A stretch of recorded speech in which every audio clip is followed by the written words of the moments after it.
Hello, I am the Wizard of Tales, and I'm here to guide you today. I know this video is the perfect companion to help my dear dreamers relax and drift off to sleep. Before we dive into a world of calm and serenity, don't forget to like the video, subscribe to the channel, and let me know where you're watching from and what time it is for you. Now, get cozy, take a deep breath, and let the magic of stories embrace you. The mist crept across the green fields of Ireland as Sarah O'Connor put the last cup of tea on the silver tray that had belonged to her family for generations. The old O'Connor house, built in the 18th century, creaked under the weight of the years and the stories it held in its stone walls.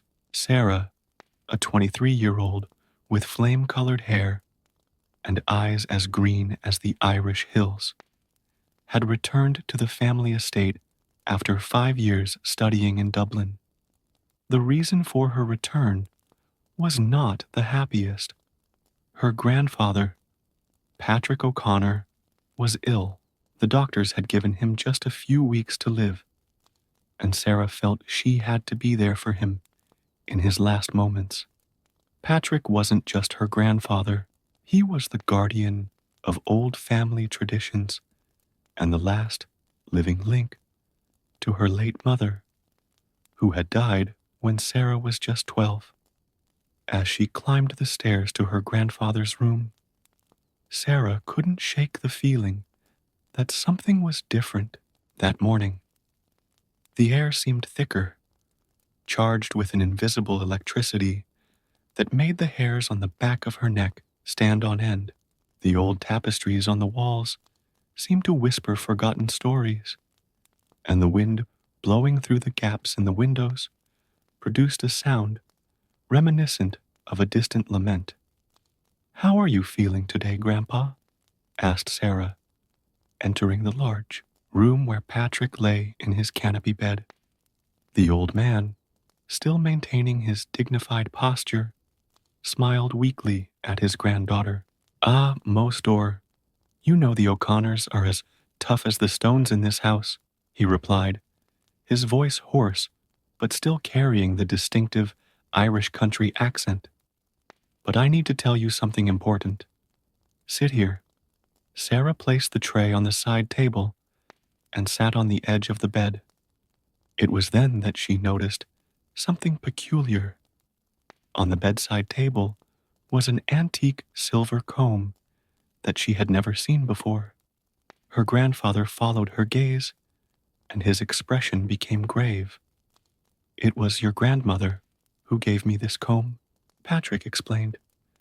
"And before her, it belonged to your great-grandmother. It's more than just a family heirloom, Sarah. It's a sign." "A sign?" Sarah frowned, feeling a shiver run down her spine. "The women in our family have always had a special gift," Patrick continued, his voice dropping to almost a whisper. "Some can see beyond the veil that separates this world from the next. Your mother had this gift, as did your grandmother before her." Sarah felt her heart race. She had always known that there was something different about her family, especially after her mother's death. On that fateful night, she swore she heard a supernatural scream, a wail that seemed to carry all the sadness in the world. "You're talking about the banshees, aren't you?" Sarah asked, finally verbalizing what her heart already knew.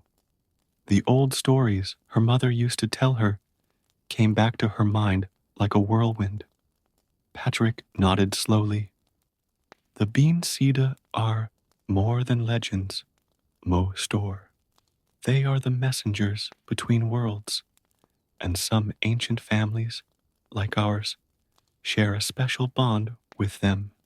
It was at that moment that an icy wind swept through the room, making the curtains dance violently. The silver comb on the nightstand vibrated slightly, and Sarah could have sworn she heard a distant whisper, as if someone was singing an ancient Gaelic melody. "The gift is passing to you now, Sarah," said Patrick, holding his granddaughter's hand with surprising strength. "You will begin to see and hear things that others cannot. It's both a blessing and a responsibility." Sarah felt the weight of those words settle on her shoulders. Memories of strange events throughout her life began to make sense. The voices she sometimes heard in the wind, the shadows she saw out of the corner of her eye, the inexplicable sense of presence that had accompanied her since she was a child. "But why now, Grandpa?" "Because the time has come," he replied with a sad smile. "The banshees don't just appear to announce death. They are guardians of the old Irish families. And now, you must take on that role of guardian in our family." Distant thunder echoed across the fields, and Sarah noticed that the mist outside had become thicker, almost supernatural. In the reflection of the window, for a brief moment, she thought she saw a long-haired female figure dressed in green, but when she blinked, the image had disappeared. "What should I do?" asked Sarah, her voice trembling slightly. "Accept who you are," replied Patrick. "The silver comb is yours now. It will help you to see more clearly, to understand your gift. But remember, with great power comes great responsibility. The banshees are not merely messengers of death. They are protectors of ancient bloodlines, guardians of secrets that go back to the earliest days of Ireland." Sarah picked up the silver comb, feeling its weight and the ancient energy emanating from it. The moment her fingers touched the cold metal, a series of images flashed through her mind. Long-haired women dancing in the moonlight, ancient ceremonies in stone circles, laments that echoed through the centuries. The day progressed, and with it, Sarah felt a deeper understanding of her legacy growing inside her. The shadows in the room seemed denser, more alive, and she could swear she heard whispers in an ancient, forgotten language. Her grandfather watched her with a mixture of pride and concern, knowing that the path that lay before her would not be easy. "There's a lot more you need to learn," said Patrick, his voice growing weaker. "Time is running out, and there are secrets that need to be revealed. But first, you must fully accept who you are and what you're destined to become." The mist outside had turned into an impenetrable curtain, and the wind now carried a sound that Sarah could no longer ignore, a distant, ancestral wail, calling her to a destiny she was only just beginning to understand. Dusk was approaching when Sarah finally left her grandfather's room. Her hands were still shaking as she clutched the silver comb, which seemed to pulse with an energy of its own. As she walked down the stairs of the mansion, each step echoed differently, as if the house itself was responding to her newly awakened presence. In the old kitchen, Sarah made more tea, trying to process everything her grandfather had revealed. His words about his gift and the connection with the banshees reverberated in her mind. Memories of her childhood began to emerge in a new light. The stories her mother told her weren't just bedtime stories. They were preparations for this moment. A sudden movement by the window caught her eye. In the laundry area outside, the clothes hanging on the clothesline were dancing violently, even though the air was strangely still. Sarah approached the window, and her heart almost stopped.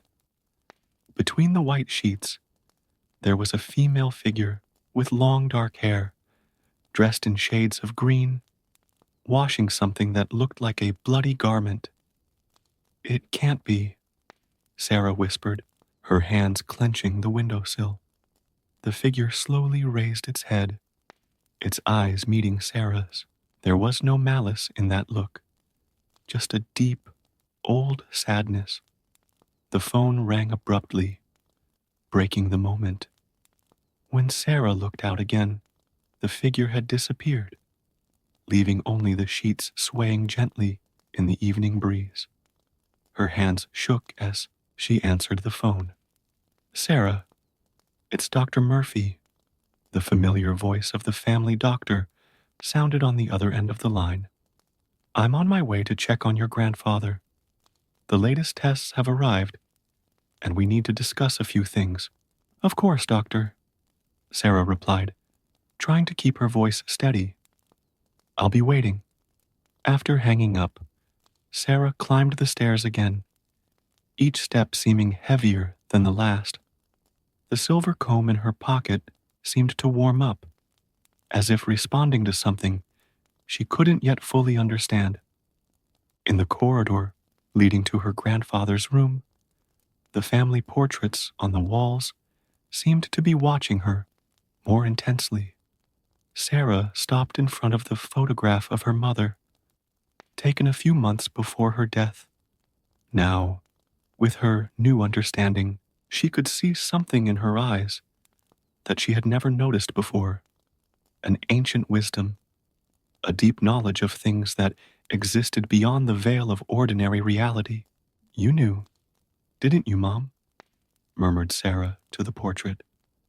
"I knew it would happen to me." A soft sound, like the strumming of a harp, floated down the corridor. Sarah closed her eyes, allowing the melody to envelop her. It was an old tune, a Gaelic song her mother used to sing. But there was something different about it now, a supernatural quality that made her heart squeeze.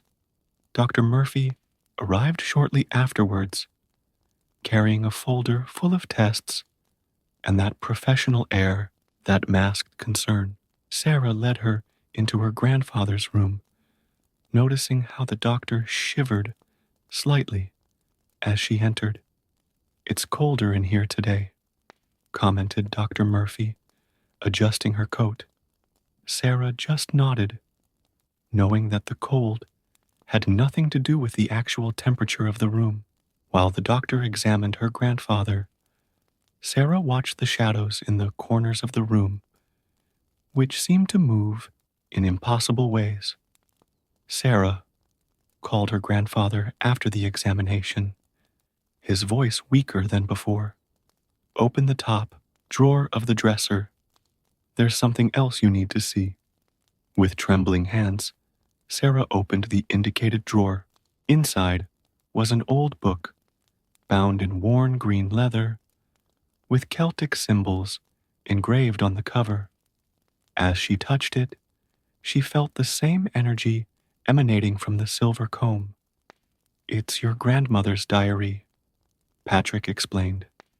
"She recorded everything she knew about our gift, about the banshees. It will help you better understand what's to come." Dr. Murphy watched the scene with a curious expression, as if she could sense that something important was happening, even if she didn't understand exactly what. "Mr. O'Connor, we need to adjust your medication," she said, breaking the moment. "And Sarah, can we talk outside for a moment?" In the corridor, the doctor was blunt. "Sarah, I'm sorry, but your grandfather is getting worse faster than we expected. I suggest you get ready." The doctor's words were interrupted by a distant sound, a wailing that seemed to come from everywhere and nowhere at the same time. Dr. Murphy looked around, confused, but it was clear that only Sarah could really hear it in all its intensity. "Did you hear something?" asked the doctor. "Just the wind," Sarah lied, feeling the weight of the book in her hands and the comb in her pocket. She knew that this lament was only the beginning, that her real test was yet to come. When the doctor left, Sarah took refuge in the house's library, lighting only an old lamp. She opened her grandmother's diary with reverence, the yellowed pages exuding a scent of history and secrets. The first words leapt off the page as if they had a life of their own. "To the one who comes after me, know that the gift is not a curse, but a sacred responsibility. The banshees are not just messengers of death, they are guardians of the balance between the worlds. And now, dear granddaughter, it is your turn to carry this burden." Sarah ran her fingers over the words, written in elegant calligraphy, feeling a deep connection with her grandmother, whom she had never met. Outside, the mist continued to thicken, and the distant wail of the banshees echoed through the approaching night, beckoning her to a destiny that was only just beginning to unfold. As Sarah immersed herself in the pages of her grandmother's diary, the wind outside the manor increased its intensity.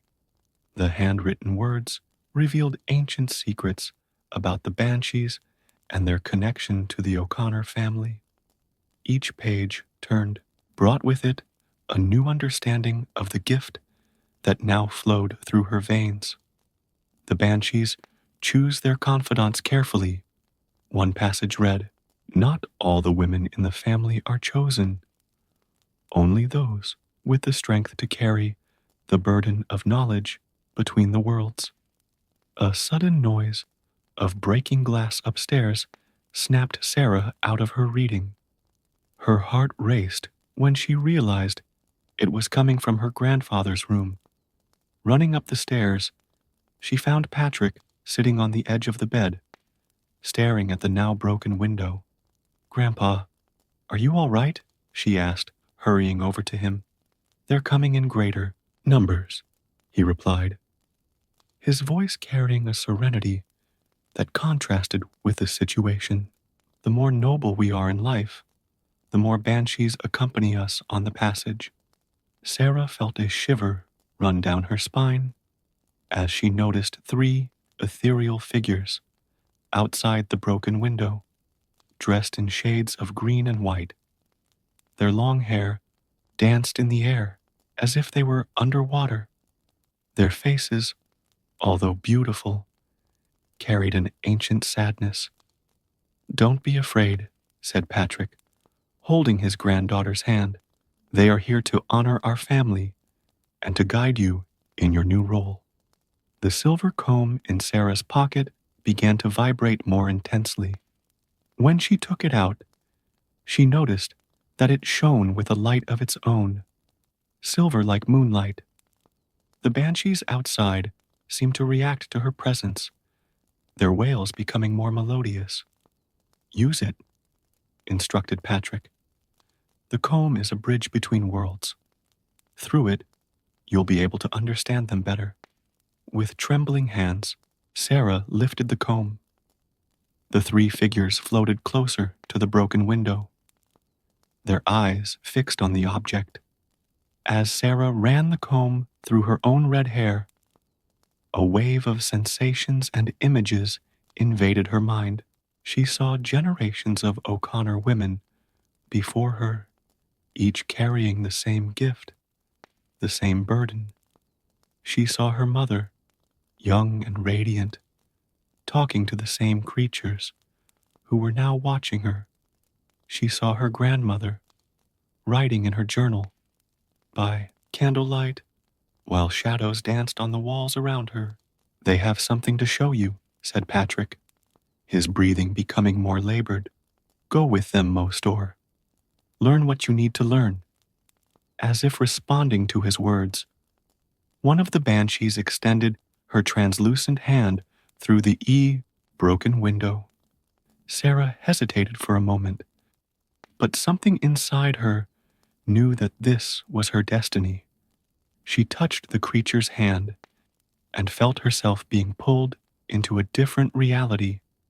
The world around her was transformed.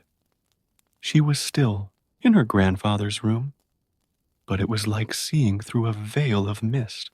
The walls seemed to breathe, and she could see threads of golden energy connecting all the objects. The three banshees now seemed more solid, more real. "Welcome to the in-between place," said one of them in Old Gaelic, which Sarah surprisingly understood. "Here, worlds touch, and secrets are revealed to those who can see." The creatures began to show Sarah how reality was much more complex than she had imagined. There were layers upon layers of existence, and the banshees navigated between them, keeping the balance and guiding the souls that needed to cross over. "Your gift is not just to hear our laments or to see us," explained another banshee. "It's understanding the web that connects all things. It's being a guardian of the balance between worlds." Through this new perception, Sarah could see the threads of life that connected her grandfather to the material world slowly unraveling, while other, brighter threads began to form, extending into the beyond. "His time is almost up," said the third banshee. "But before the passing happens, you need to fully accept your role. The gift is in your blood, but the choice to embrace it is yours." Sarah looked at her grandfather, who seemed to be sleeping peacefully in bed. In between, she could see a golden aura around him, pulsating like a heart. The memories of his entire life were there, shining like stars in a complex web of events and choices. "How can I be sure I'm ready?" asked Sarah, her voice echoing strangely in this altered reality. "The gift was already inside you from the beginning," replied the first banshee. "Every time you felt something you couldn't explain, every time you heard music in the wind or saw shadows dancing, it was your gift manifesting. Now is just the time to consciously accept what you have always been." Sarah closed her eyes, letting all the inexplicable memories of her life finally make sense. The silver comb in her hands pulsed with ancient energy, connecting her even more deeply with her legacy. When she opened her eyes again, she was back in her normal room, but her perception had changed forever. She could see the banshees clearly now, without needing the veil of the in-between place, and she understood their role with a clarity she had never had before. "Did you see what you needed to see?" asked Patrick, his voice getting weaker and weaker. "Yes, Grandpa," replied Sarah, holding his hand. "Now I understand what it means to be a guardian." The three banshees stood outside the window, their wails now forming a harmony that spoke of farewell and renewal. Sarah knew that she was witnessing not only the end of a life, but also the beginning of her true journey as the heir to an ancestral legacy. The night wore on as Sarah remained by her grandfather's side, watching his breathing become weaker and weaker. The three banshees continued their silent vigil, their ethereal bodies emanating a soft light that illuminated the room with shades of green and silver. Her grandmother's diary rested on her lap, its pages still revealing secrets she needed to absorb. "There's something else I need to tell you," Patrick whispered, his voice so low that Sarah had to lean in to hear him. "About your mother, about the night she left." Sarah felt her heart squeeze. That night had always been a painful mystery in her life, surrounded by unanswered questions and hazy memories. Your mother didn't die by accident, as everyone thinks, Patrick continued, his eyes fixed on a distant point. She chose to sacrifice herself to maintain the balance between the worlds. There was an ancient prophecy. Before he could finish, a stronger gust of wind blew through the room, making the curtains dance violently. A fourth banshee appeared, different from the others. Her dress was blood red, and her eyes glowed with an intensity that made Sarah instinctively recoil. The Morrigan, murmured Patrick, recognizing the figure. The Queen of Ghosts. The newcomer floated over to the bed, her movements as graceful as flowing water. The other banshees bowed their heads in respect, their wails turning into an ancient chant that Sarah recognized from her mother's stories. Young guardian, spoke Morrigan, his voice reverberating not only in the air, but inside Sarah's own mind. Your mother's sacrifice was not in vain. She was protecting something far more precious than her own life.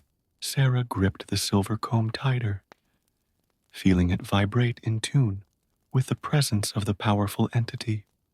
What was she protecting? The seal between the worlds, replied Morrigan. There are places in Ireland where the veil is thinner, where the barriers between reality and dream break down. Your family has always been guardians of one of these portals, hidden deep within this estate. Patrick coughed weakly, attracting everyone's attention. The circle of stones in the woods behind the house. Sarah, you need to rest now, noble guardian, interrupted Morrigan, laying a spectral hand on Patrick's forehead. Your granddaughter will understand when the time comes. Sarah watched her grandfather relax under the entity's touch, his features softening. The other banshees began to move in a slow circle around the bed, their dresses and hair floating as if they were submerged. The stone circle, thought Sarah, remembering the place she had always been forbidden to visit as a child. Her mother always said it was dangerous, that there were ancient things sleeping there that shouldn't be disturbed. Morrigan turned her attention to Sarah. The portal is weakening. Without a guardian, the barriers will begin to crumble. You must complete your initiation before it's too late. But how? I don't know what to do. I'm not ready. Knowledge is in your blood, replied Morrigan. The comb will show you the way, and your grandmother's diary contains the necessary words. But it must be done tonight, during the moment between worlds. Sarah opened the diary, her hands trembling. Slightly, on the last pages, she found a ritual described in detail, written with an urgency that seemed to leap from the paper.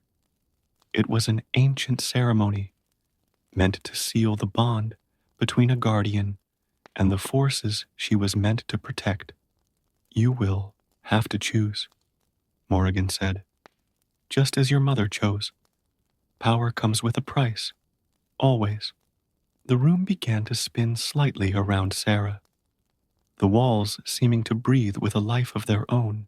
Through the broken window, she could see the moon rising in the sky, its silver light bathing the landscape in spectral hues. Patrick opened his eyes one last time, meeting his granddaughter's gaze. Mo Store, trust your heart. The O'Connor, blood is strong in you. Sarah held her grandfather's hand, feeling it grow colder and colder.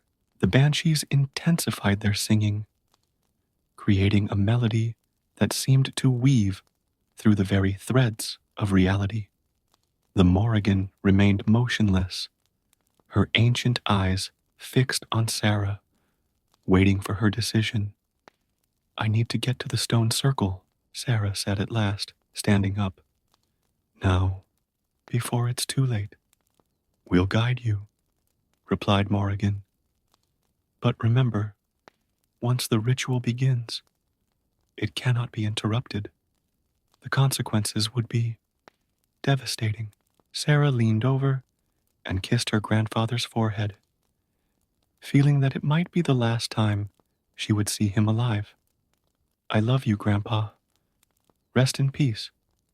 Go, whispered Patrick. Do what needs to be done. I'll be here when you get back, one way or another. With the silver comb in one hand and the diary in the other, Sarah walked to the door.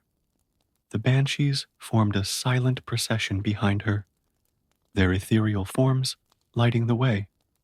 The Morrigan floated ahead, guiding her to her destination. As she descended the stairs of the manor, Sarah could feel the weight of generations of O'Connor guardians on her shoulders. The moment of her true initiation had arrived, and with it, the revelation of the true sacrifice her mother had made so many years ago. The night awaited her, laden with secrets and ancient magic, and Sarah knew that when the sun rose again, nothing would ever be the same. The icy wind whipped Sarah's face as she made her way towards the stone circle, guided by Morrigan and accompanied by the silent procession of banshees. The full moon illuminated the path through the ancient woods, its shadows dancing among the trees like restless spirits. As they approached the sacred site, Sarah could feel the ancient energy pulsing through the ground. The silver comb in her hands vibrated more and more strongly, responding to the proximity of the portal.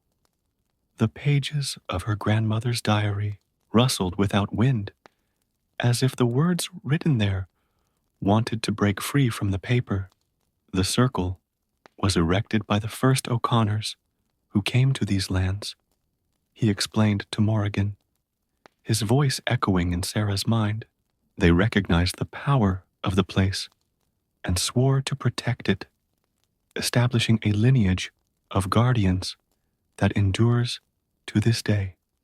The circle of stones finally revealed itself before them. 12 ancient monoliths arranged in a perfect pattern, each marked with Celtic symbols that seemed to glow under the moonlight.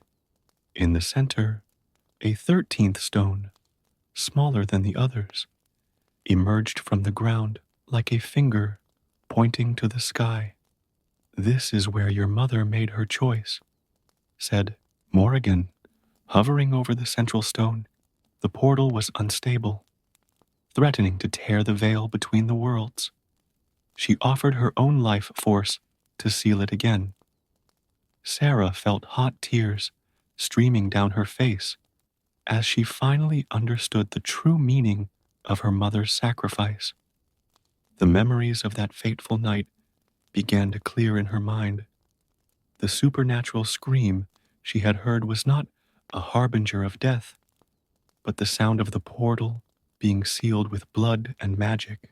The seal is weakening again, continued Morrigan. Can you feel it? Sarah could.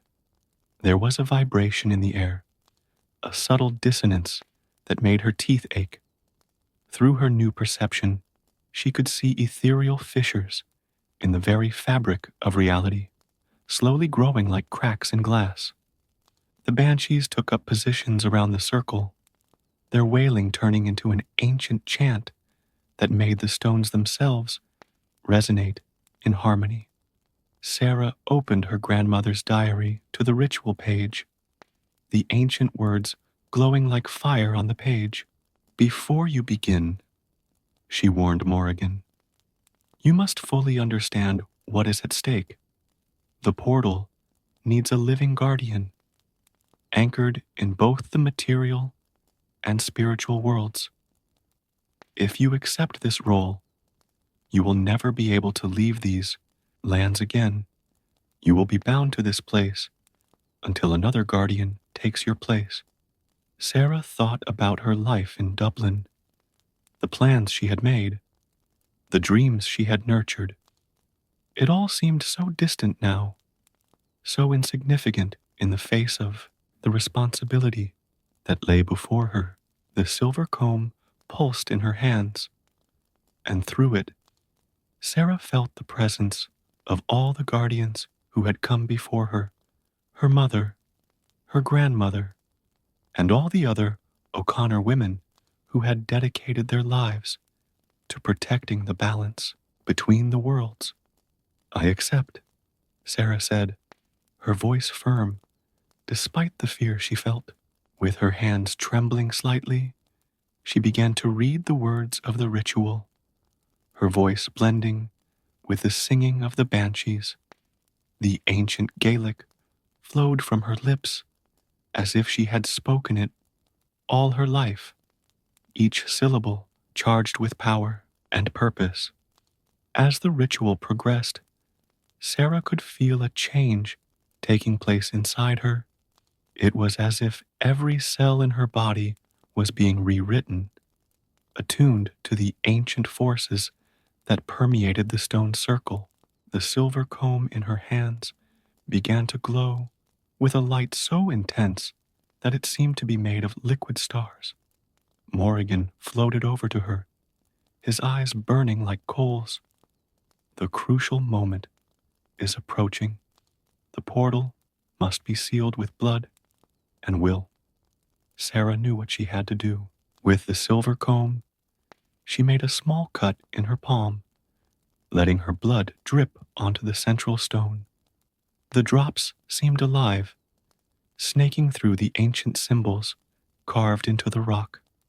A supernatural wind rose up, making Sarah's hair dance around her face.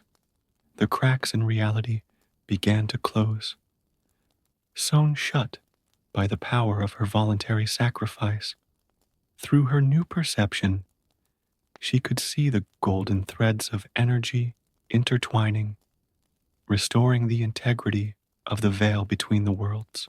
It was then that she felt it, a familiar and beloved presence, so close that she could touch it. Her mother was there, not as a banshee, but as a soft, welcoming light that enveloped her.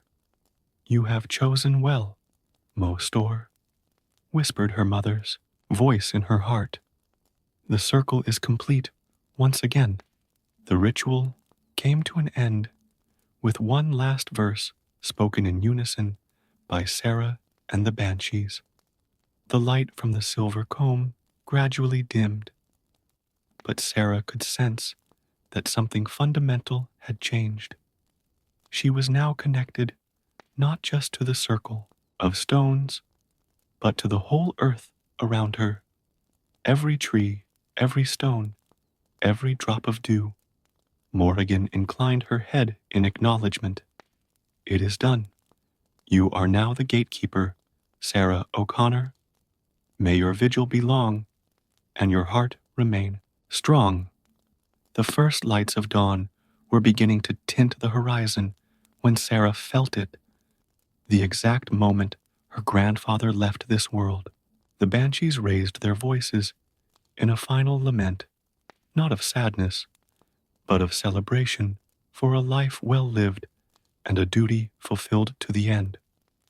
Sarah stood in the stone circle, feeling the weight and honor of her new role settle on her shoulders like a cloak. The silver comb, now an inseparable part of her being, gleamed softly in her hands, promising to guide her through the years and the challenges to come. She was now the guardian, the protector, the bridge between worlds. And as the sun rose over the ancient O'Connor lands, Sarah knew she had found her true place, not just as the heir to an ancestral legacy, but as the continuer of a tradition that transcended time and death itself.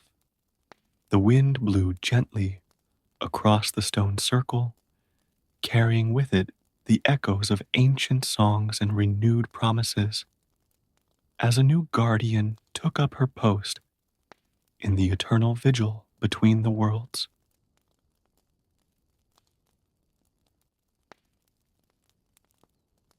The city lights twinkled like fallen stars through the night fog as Arya watched from the top of a skyscraper. Her long silver hair danced in the wind, and her unearthly green eyes reflected centuries of experience, carrying the burden of being a banshee. For millennia, her sisters and she had served as messengers of death, a role she never questioned until that night. The cell phone in her pocket vibrated, a modernization that still made her smile wryly. How had an ancient mystical creature adapted so well to the digital age? The message was clear. Marcus Sullivan, 28 years old, Terminal 4 of the International Airport, expected to die at 11:47 p.m. It was his duty to show up, let his lament echo through the halls, and watch as yet another life was extinguished. But something was different this time. Maybe it was the years of watching humanity evolve. Or maybe it was the tiredness of being forever associated with tragedy. Arya couldn't stop thinking about all the lives she'd seen erased, all the screams of pain and despair she'd witnessed. He descended from the building like a shadow, his feet barely touching the ground as he moved among the night passers-by. No one noticed her. It was one of the advantages of her condition. He could walk among the living like a ghost, invisible until the moment his scream needed to be heard. At the airport, he found Marcus easily. He was sitting alone in one of the chairs in the waiting area, working on his laptop. He looked young and full of life, completely oblivious to the fate that awaited him in less than an hour. Arya approached silently, studying him. He was an attractive man, with kind eyes and an easy smile as he exchanged messages with someone. His phone vibrated again. This time, it was a warning. Interference prohibited. Remain within protocol. It was the Order of Banshees, the ancient guardians of the laws that governed their existence. They always knew when one of their sisters started to question her role. Marcus got up to buy a coffee, and Arya followed him. In line at the coffee shop, he was chatting animatedly with the barista about his upcoming trip to visit his younger sister, who had just had her first child. He would be an uncle for the first time, and his eyes sparkled as he talked about the gifts he had bought for the baby. It was at that moment that Arya felt something break inside her. How could I simply watch as death stole yet another precious moment of human connection? His hands shook as another warning arrived on his phone. Last warning, stay on protocol. The minutes passed, and Arya felt the weight of centuries of tradition pressing down on her shoulders. He saw Marcus finishing his coffee, checking the time, preparing to head to the boarding gate. 23:30. The moment was approaching. That's when he noticed the small detail that would seal Marcus's fate, his untied shoelace. Within 15 minutes, he would trip next to the escalator, hit his head at a specific angle against the metal railing, and that would be it. A banal accident, like so many others I had witnessed. Arya felt her chest tighten. For the first time in his eternal existence, he didn't want to scream. I didn't want to be the messenger of death. I wanted to be something different, something more. 23:40, 7 minutes until the fatal moment. Marcus put his laptop in his backpack and started walking towards his destination. Arya could feel the pressure of the Order of Banshees, the weight of millennia of tradition, the responsibility of maintaining balance between the worlds. But she also felt something new growing inside her: rebellion, questioning, the need to do things differently. Why should they just be messengers? Why couldn't they interfere, change, save? 23:45. 2 minutes. Marcus was approaching the escalator. Arya could see the future unfolding like a movie in her mind. The stumble, the fall, the fatal impact. His throat began to tingle, preparing for the scream that would announce yet another death. It was then that she did something no banshee had done in thousands of years. She became visible.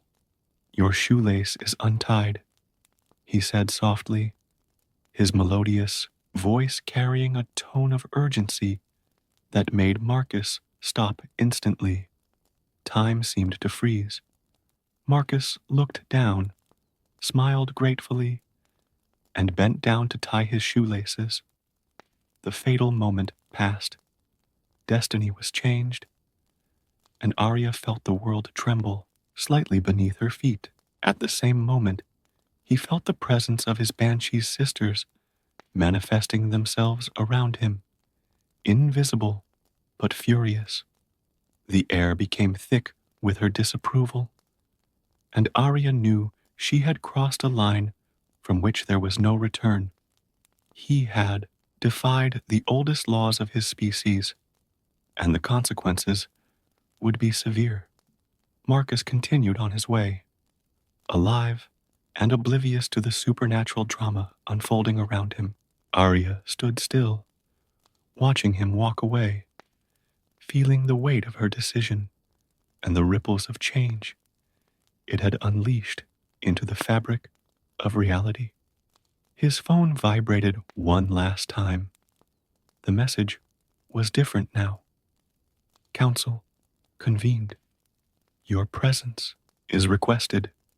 Arya put the device away, knowing she had started something much bigger than simple disobedience. A revolution had begun in the very concept of destiny and free will.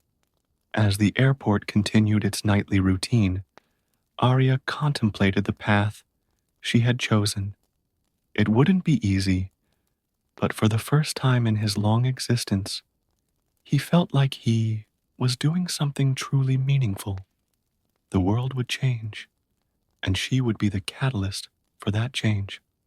Arya felt the air around her grow thicker as she walked through the ancient halls of the Council of Banshees, an ethereal place hidden between dimensions. The black marble walls seemed to pulse with ancient energy, and his sister's whispers echoed like a dark symphony. Her decision to save Marcus had triggered exactly the reaction she had expected: outrage and indignation among the ancients. The great council hall opened before her, an imposing circular chamber where 12 ancient banshees, the oldest of their kind, waited on obsidian thrones. His eyes glowed with unearthly colors, and his silver hair floated as if submerged in water. "Arya," the voice of Morgana, the leader of the council, reverberated through the hall. "You broke our most sacred code. You interfered with the natural course of death. Do you realize the gravity of your actions?" Standing firm, Arya faced the accusing gazes. "I am fully aware, Elder Morgana, but I question, why should we just be passive observers? The world has changed. Humanity has evolved. Why do we remain stagnant?"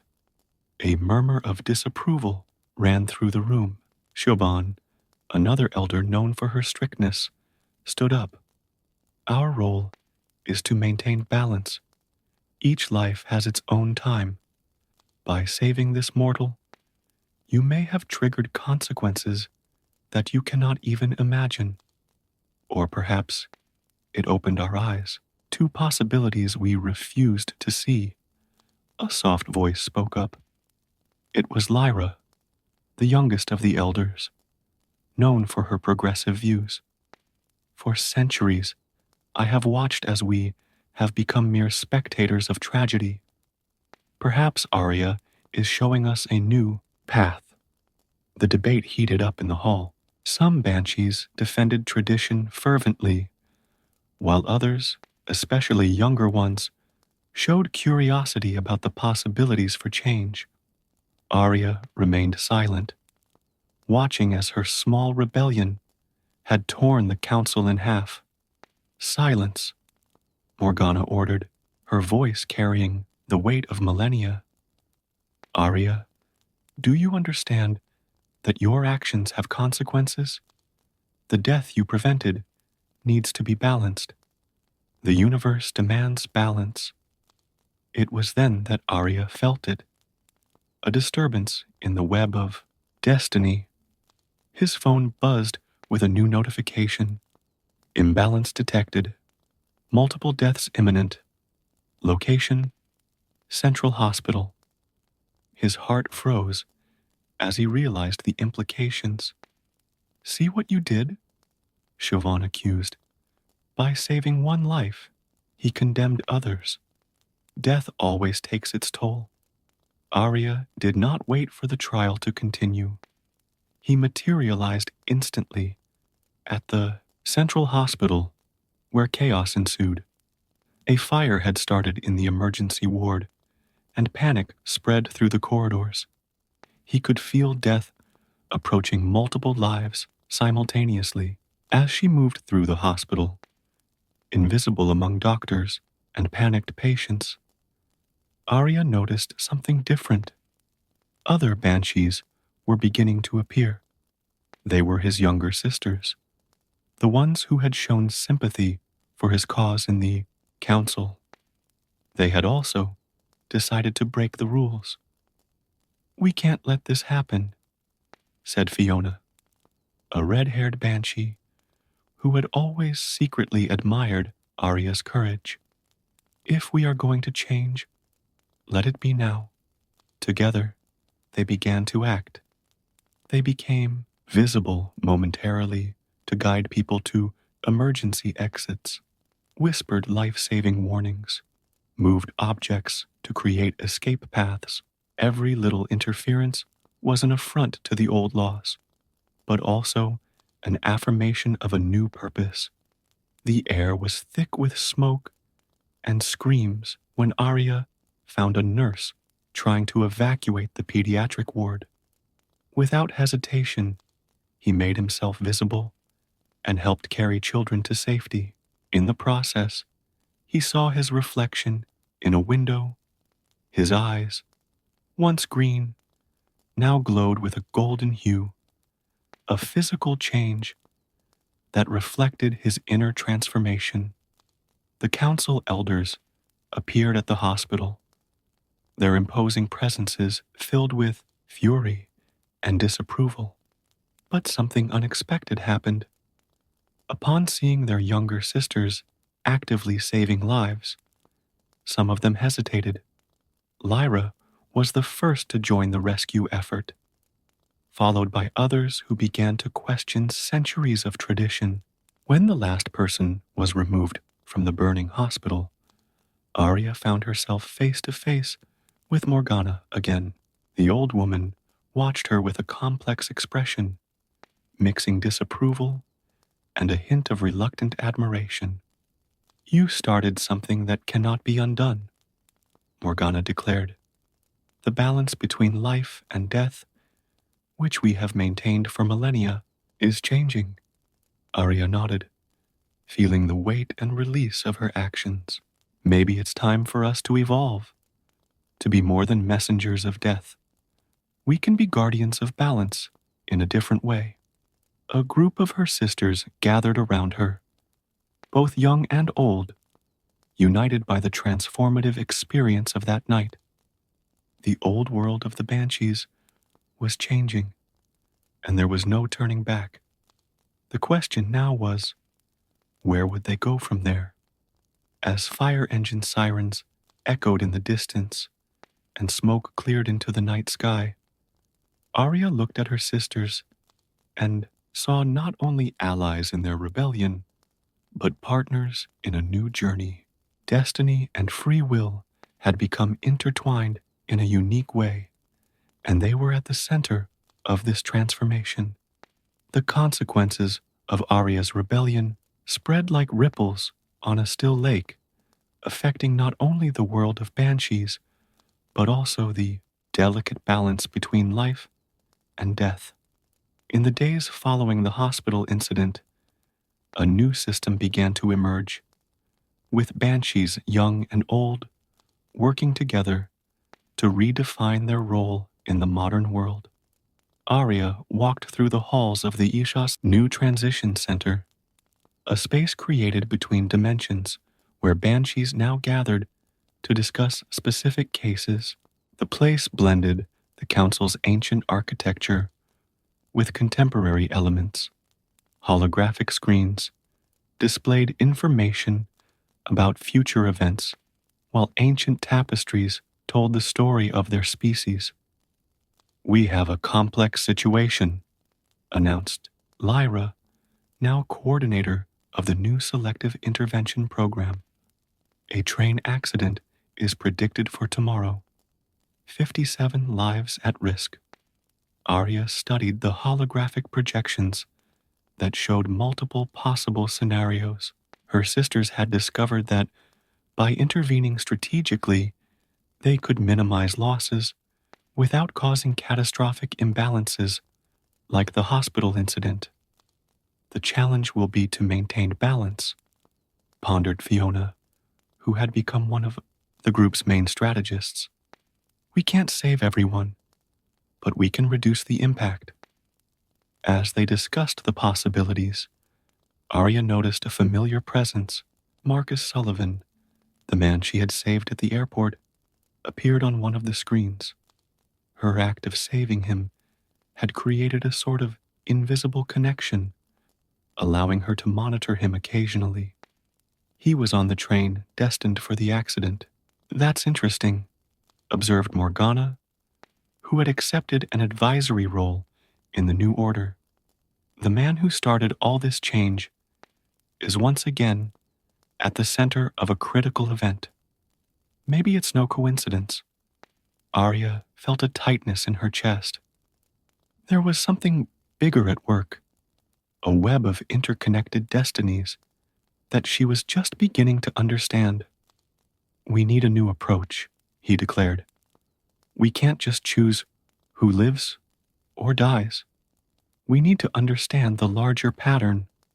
Using a combination of modern technology and ancient banshee magic, they began to map the connections between the train's passengers. Marcus, they discovered, was traveling with a group of medical researchers on their way to an important conference. Their research could save thousands of lives in the future. "Look at this." Lyra pointed to a series of golden lines that connected different points in the projection. "Each life on the train is linked to dozens of others. It's like a web of possibilities."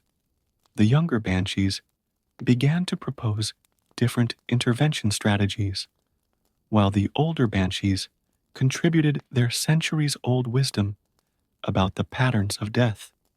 It was a unique fusion of innovation and tradition that had never been attempted before. "We can use our visibility selectively," Fiona suggested. "Only show up to key people who can make a difference." Arya agreed, but something still bothered her. He approached one of the screens, studying Marcus's face. Since saving him, he had noticed subtle changes in his own nature. His golden eyes weren't the only transformation. He was developing a deeper understanding of the connections between human lives. "There's something we're not seeing," he murmured, touching the holographic image. The instant his fingers met the light, a wave of energy swept through the room.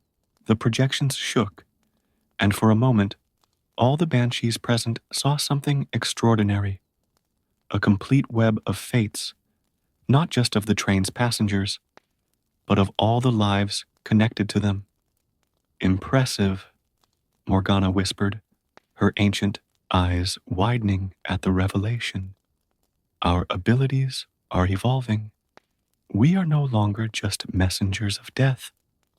We are becoming guardians of the very fabric of destiny. The discovery brought a new perspective to his mission. It wasn't just about saving lives or maintaining balance. It was about understanding and guiding the natural flow of events in a more harmonious way. With this new understanding, they developed a plan for the train accident. Rather than trying to prevent the tragedy altogether, they would work to redirect it in a way that preserves the most crucial connections and minimizes the impact on the webs of fate. We need to split into groups. Arya organized the teams. Some of us will appear as regular passengers, others will work behind the scenes. We need to be subtle, but effective. As they prepared for the intervention, Arya couldn't help but think about how her impulsive decision to save a single life had triggered such a profound transformation in her species. The banshees were becoming something new, something that combined their old purpose with a deeper understanding of the complexity of life. Are you ready? Lyra asked, placing a hand on her shoulder. Tomorrow will be a crucial test of our new path. Arya nodded, watching her sisters prepare, each of them carrying a unique blend of determination and hope. We are writing a new chapter in our history, he replied. And this time, we won't just be observers. The night wore on as they refined their plans, each banshee contributing their unique abilities to the mission that awaited them. The fate of the train and its passengers was in their hands, but they now understood that it wasn't about simply avoiding death. It was about finding the perfect balance between destiny and possibility. The morning of the predicted accident arrived with palpable tension in the air. Strategically spread throughout the train, the banshees occupied different positions, some visible as ordinary passengers, others invisible, monitoring every detail. Arya watched Marcus through the carriage window, sitting a few rows away, engrossed in his laptop as he reviewed his presentation for the medical conference. The plan they had developed was complex and required perfect synchronization. Each banshee had a specific role, and Arya coordinated everything through a newly discovered telepathic connection. Yet another of the transformations her species had been experiencing since the initial rebellion. First phase underway, Fiona communicated mentally, disguised as a railway employee. She had managed to make subtle changes to the train's control system, gradually reducing its speed in a way that not even the operators themselves would notice. Lyra, in turn, was positioned a few kilometers ahead, where the accident was expected to happen. Their task was to manipulate environmental elements that could minimize the impact of the inevitable collision. The ancients had taught that some deaths could not be completely avoided without causing greater imbalances. The art was in shaping them in such a way as to preserve as many vital connections as possible. As the train moved forward, Arya felt more and more clearly the web of destinies that connected the passengers. It was like a visual symphony of intertwining golden lines, each representing possibilities and potential futures. Marcus, in particular, shined as a crucial node in this web. His research into cell regeneration was destined to save countless lives. Anomaly detected, Morgana's voice echoed in everyone's minds. The Ancient One was monitoring the currents of fate from an ethereal vantage point. The pattern is changing in unexpected ways. Arya felt it before she saw it. A new line of possibility forming, bright and insistent. A small child, no more than 5 years old, had just entered the carriage with his mother. The girl was carrying a small stuffed bear, and for some reason, its presence drastically altered all the calculations they had made. She shouldn't be here, Lyra whispered through the connection. This child, she has a different destiny. Important. The banshees began to quickly recalculate their positions and strategies. The girl's presence had introduced a variable that made his original plan dangerously unstable. Arya watched as the lines of fate twisted and rearranged themselves, forming new patterns that demanded an immediate response. We have to adapt, Arya decided, her mental voice carrying authority. Fiona, redirect more power to the braking system. Lyra, I need you to strengthen the protective barriers on the third car. Time seemed to move differently as they worked, each banshee adjusting their part of the plan in real time. The former rigidity of their rules had given way to a flexibility that allowed them to respond to changing fates with grace and precision. It was then that Arya noticed something extraordinary. Marcus had made eye contact with the teddy bear girl and was smiling gently at her. At that moment, a new golden connection formed between them, so bright it almost dazzled. The revelation hit Arya like a bolt of lightning. It wasn't just about saving individual lives. It was about protecting the moments that created those crucial connections. The point of impact is approaching, Morgana warned. 40 seconds. Arya stood up, moving determinedly down the hallway. He was momentarily visible to whisper a warning to the train driver, who instinctively applied the emergency brakes. At the same time, other banshees worked together, subtly guiding passengers to safer positions through small suggestions and seemingly natural coincidences. 10 seconds. Morgana's countdown echoed in their minds. The impact, when it came, was significantly smaller than originally predicted. The train shook violently. Windows shattered and screams filled the carriages. But total catastrophe had been averted. The banshees watched, some visible as passengers or employees helping with relief, others invisible, ensuring that the most important connections were preserved. Marcus, who had instinctively protected the girl from the teddy bear during the impact, now helped her and her mother safely off the train. Arya watched with satisfaction as that simple action further strengthened the golden connection between them, a connection that she now realized would have ramifications for decades to come.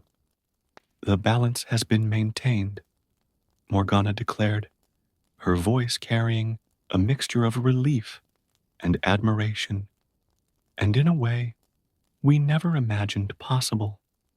As rescue teams arrived at the scene, the banshees gathered invisibly to assess the results. There were losses. Some were inevitable, but the number of lives preserved and, more importantly, the number of crucial connections maintained exceeded their most optimistic expectations. This is just the beginning, Lyra reflected, watching as the lines of fate continued to adjust and evolve around them. We are learning to work with destiny, not just observe it, Arya nodded, her golden eyes fixed on Marcus, who was now talking to paramedics, still holding the little girl's hand while her mother received care. That unexpected connection between them was living proof that destiny was more flexible and richer in possibilities than the banshees had ever imagined. The sun was beginning to set when the last victims were removed from the crash site. The banshees prepared to leave, each carrying with them new understandings of their role in the great fabric of existence. They were no longer just messengers of death, nor simply saviors of lives. They had become something more complex and deeper, guardians of the connections that gave meaning to life itself. The weeks following the train incident brought profound changes to the world of the banshees. The transition center had transformed into a vibrant place of activity where old traditions merged harmoniously with new discoveries.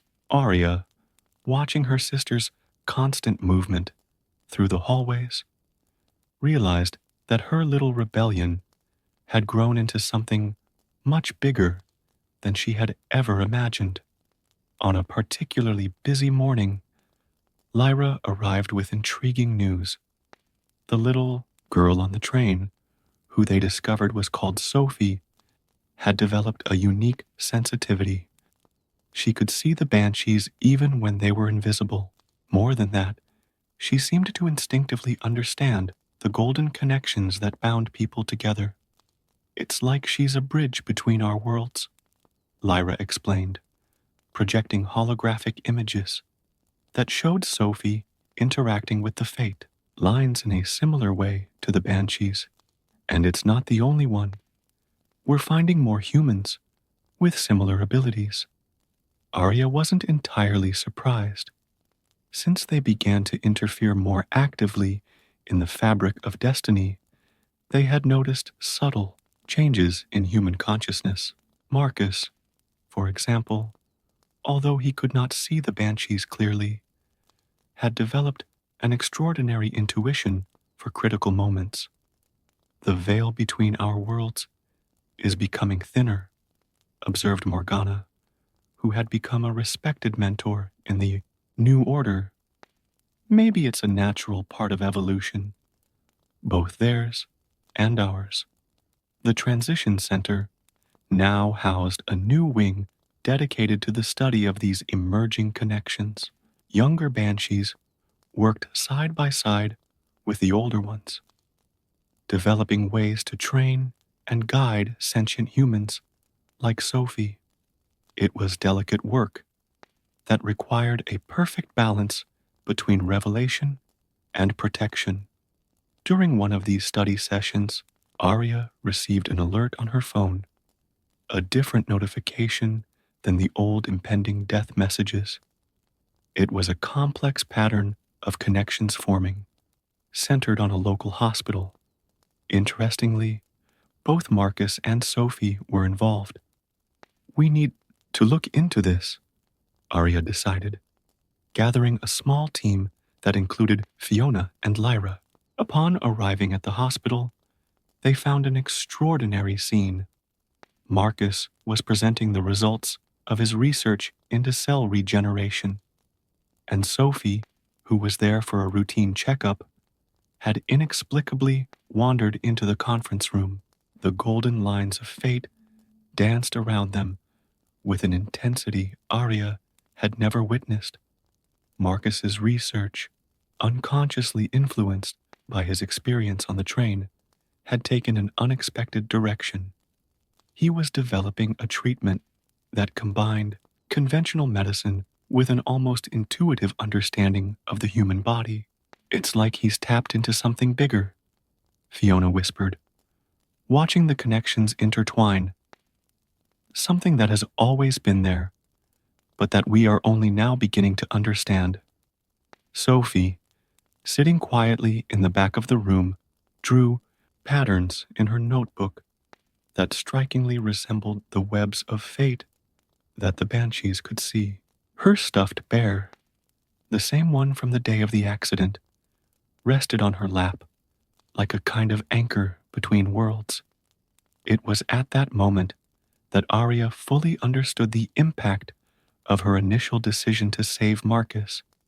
It hadn't just been about saving a life, it had been about initiating a fundamental transformation in the way worlds interacted. The banshees were no longer just observers or interveners, they were facilitators of natural evolution. We need to expand the center, declared Arya during an emergency council meeting. It's no longer just about managing death or saving lives. It's about nurturing these new connections, this growing understanding between worlds. The elders, who had previously resisted the change, were now its most ardent supporters. They saw how the ancient wisdom of the banshees could be applied in new ways, how they could help humanity develop a deeper understanding of life, death, and the infinite possibilities in between. The work was challenging and often unpredictable.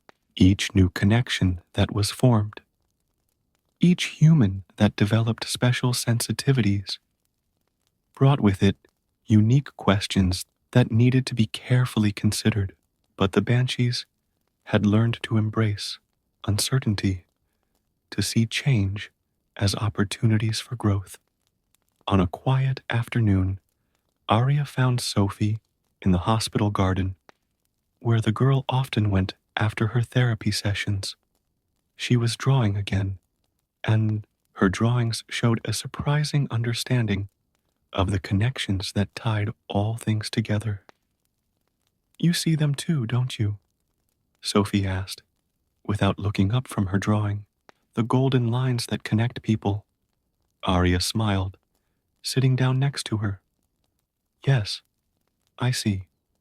And you're helping other people see it too, in your own way. The transformation that had begun with an act of rebellion was now blossoming into something much greater. The banshees had found a new purpose, not abandoning their ancestral role, but expanding it to encompass a deeper understanding of life and its infinite possibilities. The sun was setting on the horizon, painting the sky with shades of gold that resembled the lines of destiny. Arya watched as Marcus walked out of the hospital after another day of research, as Sophie waved to him with her stuffed bear, as the connections between them sparkled with endless possibilities. The world was changing, and the banshees were changing with it, guiding and being guided by a new understanding of the balance between destiny and free will. It was the beginning of a new era, not just for the banshees, but for all beings that inhabited the different planes of existence. And Arya, watching all this unfold, knew her journey was just beginning.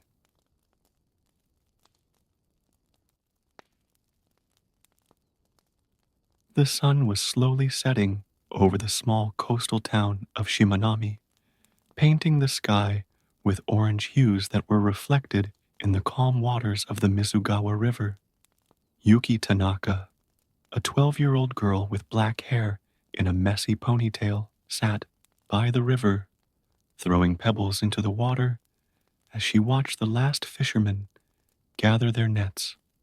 Her grandfather, Kenji, always said that this was the most dangerous time of the day, when the creatures of the river began to awaken. Yuki-chan, her mother's voice echoed from the traditional wooden house at the top of the hill. It's getting late. But Yuki didn't want to go back. Ever since her grandfather had fallen ill 3 months ago, she had spent more and more time by the river, as if the waters could whisper the cure that the doctors couldn't find. The hospital in the big city had given her a discouraging diagnosis, a rare blood disease with no known treatment. The girl sighed, picking up another smooth pebble. Before throwing it, she noticed something strange in the water, a greenish glow that didn't seem natural. For a moment, she thought she saw a face watching her from the depths, but convinced herself that it was just a reflection of the setting sun in the water. In the village, everyone knew the stories about the kappa. Yuki's grandfather was especially well versed in them, having devoted much of his life to studying the local legends. In his stories, the kappa was not the bloodthirsty monster that some described, but a complex creature capable of great wisdom and generosity as long as it was treated with due respect. If you ever meet a kappa, his grandfather always said, remember to bow deeply. He won't be able to help but reciprocate, and when he does, the water from his head will spill out. Without it, he loses his strength and becomes vulnerable. That evening during dinner, Yuki barely touched his rice. His mother, Sakura, a woman with a gentle but tired expression, tried to keep up a cheerful conversation, but his grandfather's absence at the table was painfully noticeable. Tomorrow we'll visit him in hospital, said Sakura, pouring more tea. The doctor said he's a bit more cheerful today. Yuki nodded silently, thinking of the face she had believed she saw. In the river, an idea began to form in her mind, one that her mother would certainly not approve of. After everyone had gone to bed, Yuki stayed awake, planning. Her grandfather's stories about the kappa's medicinal knowledge echoed in her mind. If the doctors couldn't help, maybe there was another solution. The next morning, before the sun had even risen, Yuki quietly slipped out of the house. In her backpack, she carried a special offering, 3 fresh cucumbers bought with her savings at the market the day before. She also carried a small notebook in which she had carefully written down everything her grandfather had ever told her about the kappas. The river was different in the early hours of the morning, shrouded in a low mist that gave the place an almost magical atmosphere. Yuki walked to her usual spot, but this time, instead of simply sitting down, she began to organize her offering. She laid out the cucumbers on a small white towel she had brought from home, arranging them carefully. Then he knelt down and began to recite the words his grandfather had taught him, an ancient Japanese prayer that, according to him, was especially appreciated by the creatures of the river. Time passed slowly. The sun began to rise over the horizon, dispelling the mist. Yuki remained motionless, determined. Her legs were beginning to ache from the position, but she refused to move. Then she heard a gentle sound of moving water, different from the natural flow of the river. Her heart raced as she saw bubbles rising to the surface, just a few meters from where she stood. The water began to swirl in a small eddy, and then a greenish head emerged from the water, large, curious eyes fixed on it. The kappa was exactly as her grandfather had described, the size of a child, with a beak like a turtle's, and a cavity at the top of its head, filled with water that reflected the morning light. Yuki felt her initial fear give way to determination. He remembered his grandfather's teachings, and, keeping his eyes lowered in a sign of respect, bowed deeply. As expected, the kappa couldn't help but return the courtesy, and Yuki heard the sound of falling water as he bowed. But she didn't try to take advantage of his momentary weakness. That would be disrespectful and could ruin everything. When she raised her head again, the kappa was watching her with an expression that seemed to mix surprise and approval. His eyes moved to the cucumbers laid out on the towel, and a small smile formed on his beak. Honorable Kappa-sama, Yuki began, her voice trembling slightly. I've come to ask for your help. My grandfather is very ill, and the doctors don't know how to cure him. He always spoke of your great wisdom and medicinal knowledge. The Kappa tilted his head, listening intently. His eyes, Yuki noticed, were much kinder than she had imagined, although there was an ancient wisdom in them that made her feel very young and small. Thus began a journey that would change not only Yuki's life, but that of her entire family. What she didn't yet know was that the price of the Kappa's help would be more complex than simple offerings of cucumbers, and that her own courage and compassion would be tested in ways she had never imagined. In the days following his meeting with the Kappa, Yuki established a peculiar routine. Every morning, before sunrise, she would discreetly leave her house and walk down to the Mizugawa River, always carrying a fresh cucumber as an offering.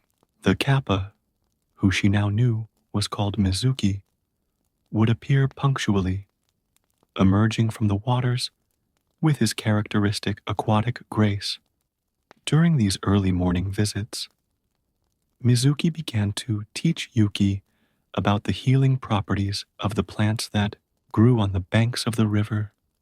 With nimble, green fingers, he showed Yuki which leaves to pick, how to identify the most potent shoots, and the correct way to prepare infusions. Yuki meticulously wrote everything down in her notebook, determined not to miss any detail that might help her grandfather.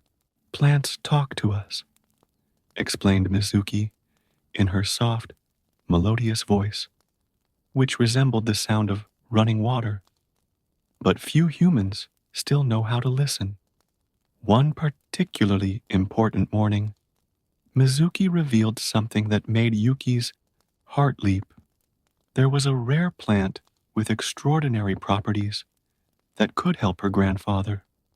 The problem was that it only grew in one specific place, a small island in the middle of the deepest lake in the region, 3 days' walk from the village.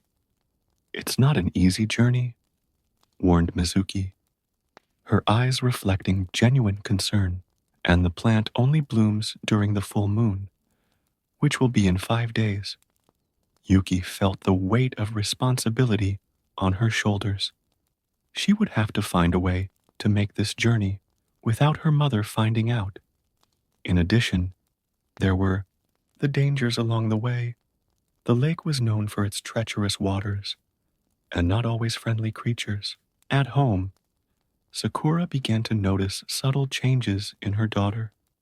Yuki was quieter, more thoughtful, and I often caught her consulting old maps of the region that belonged to her grandfather.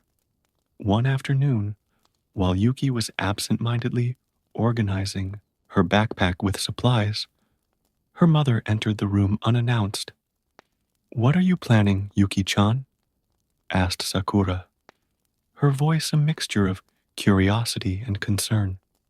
For a moment, Yuki considered telling her everything about Mizuki, about the medicinal plant, about her mission, but she knew that her mother, as understanding as she was, would never allow her to make such a dangerous journey alone. "I'm just organizing a few things, Mom," she replied, trying to sound casual. "Maybe we can have a picnic at the weekend." Sakura didn't look entirely convinced, but she smiled and left the room. That evening, over dinner, she commented on how Yuki was becoming more and more like her grandfather, always curious, always in search of adventure and knowledge. The next morning, Mizuki introduced Yuki to another Kappa, an old man called Takeshi, who knew all the safe routes through the mountains to the lake. With shrewd eyes and a cavity in his head that seemed deeper than Mizuki's. Takeshi drew a detailed map in the damp earth by the river. Follow the path of the migratory birds, he instructed, pointing to specific markings. And remember, not all kappa are as friendly as we are. Some still hold old grudges against humans. Yuki absorbed every word, every instruction. As the day of the full moon approached, she refined her plans, prepared her supplies, and strengthened her resolve. Mizuki promised to accompany her part of the way through the rivers and streams that connected. But there were stretches that she would have to travel alone. On her last visit to the hospital, before her planned departure, Yuki found her grandfather weaker than ever. Even so, his eyes sparkled when she entered the room. And for a moment, she saw in him the strong, adventurous man he used to be. You have something different in your eyes, little one, he said, taking her hand. The same sparkle your grandmother had when she was about to do something extraordinary. Yuki squeezed her grandfather's hand, feeling tears forming in her eyes. I'm going to bring you something special, Ji-chan, she promised. Something that will help you get better. That evening, while finishing packing her backpack, Yuki found an ancient jade amulet that had belonged to her grandmother. Her mother had always said that it brought protection to travelers. Without thinking twice, she put it around her neck, feeling instantly braver. The plan was set. She would leave before dawn the next day, leaving only a note for her mother. She knew it would cause concern, but she also knew that this could be her only chance to help her grandfather. With Mizuki as her guide, and the knowledge passed on by Takeshi, she hoped to complete her mission in time. As she prepared for bed, Yuki looked out of the window at the crescent moon in the sky. In a few days, she would be complete, and with it would come the opportunity to harvest the mysterious plant. Her last memory, before falling asleep, was Mizuki's voice saying, "Remember, Yuki-chan, true strength lies not in the water we carry on our heads, but in the courage we carry in our hearts." The first light of dawn had barely begun to touch the horizon when Yuki slipped quietly out of the house. Her heart was heavy, thinking about the note she had left on her bed, but she knew it was necessary. With her backpack on her back and the jade amulet around her neck, she ran towards the river where Mizuki was waiting for her. The kappa was already there, his greenish silhouette standing out against the morning mist. Next to him was Takeshi, the old man, who held something in his scaly hands, a small antique ceramic flask. "For your journey," said Takeshi, handing Yuki the flask. "Water from the sacred river. Keep it with you. At all times it will attract other friendly kappa if you need help." Yuki carefully put the flask away in her backpack, along with the fresh cucumbers, notebook, and basic supplies she had prepared. Mizuki gestured for her to follow him, and together they began their journey along the river. The first few hours were quiet, with Mizuki swimming gracefully close to the shore, while Yuki walked, occasionally helping her find the best paths through the dense vegetation. The kappa shared old stories about the region, speaking of times when humans and river creatures lived in greater harmony. When the sun was high in the sky, they came to a fork where the river split into two paths. "Here," said Mizuki, "begins the most challenging part of your journey. The path on the right is shorter, but dangerous. The one on the left is longer, but safer. Yuki studied both paths, remembering the map Takeshi had drawn. The path on the right passed through territory known to harbor less friendly kappa, but it would save almost a whole day's travel, precious time, considering the approach of the full moon. After a few moments' thought, Yuki chose the right-hand path.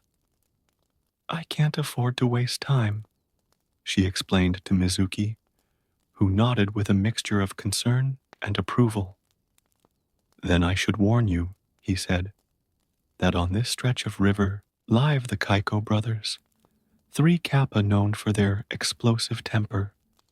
They don't like humans, since fishermen destroyed part of their territory many generations ago.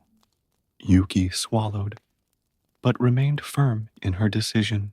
Mizuki explained that she could accompany her only as far as the beginning of the Kaiko brothers' territory. After that, she would be on her own. As they advanced, the environment began to change subtly. The vegetation became denser and darker, and the sound of the river seemed deeper, almost threatening.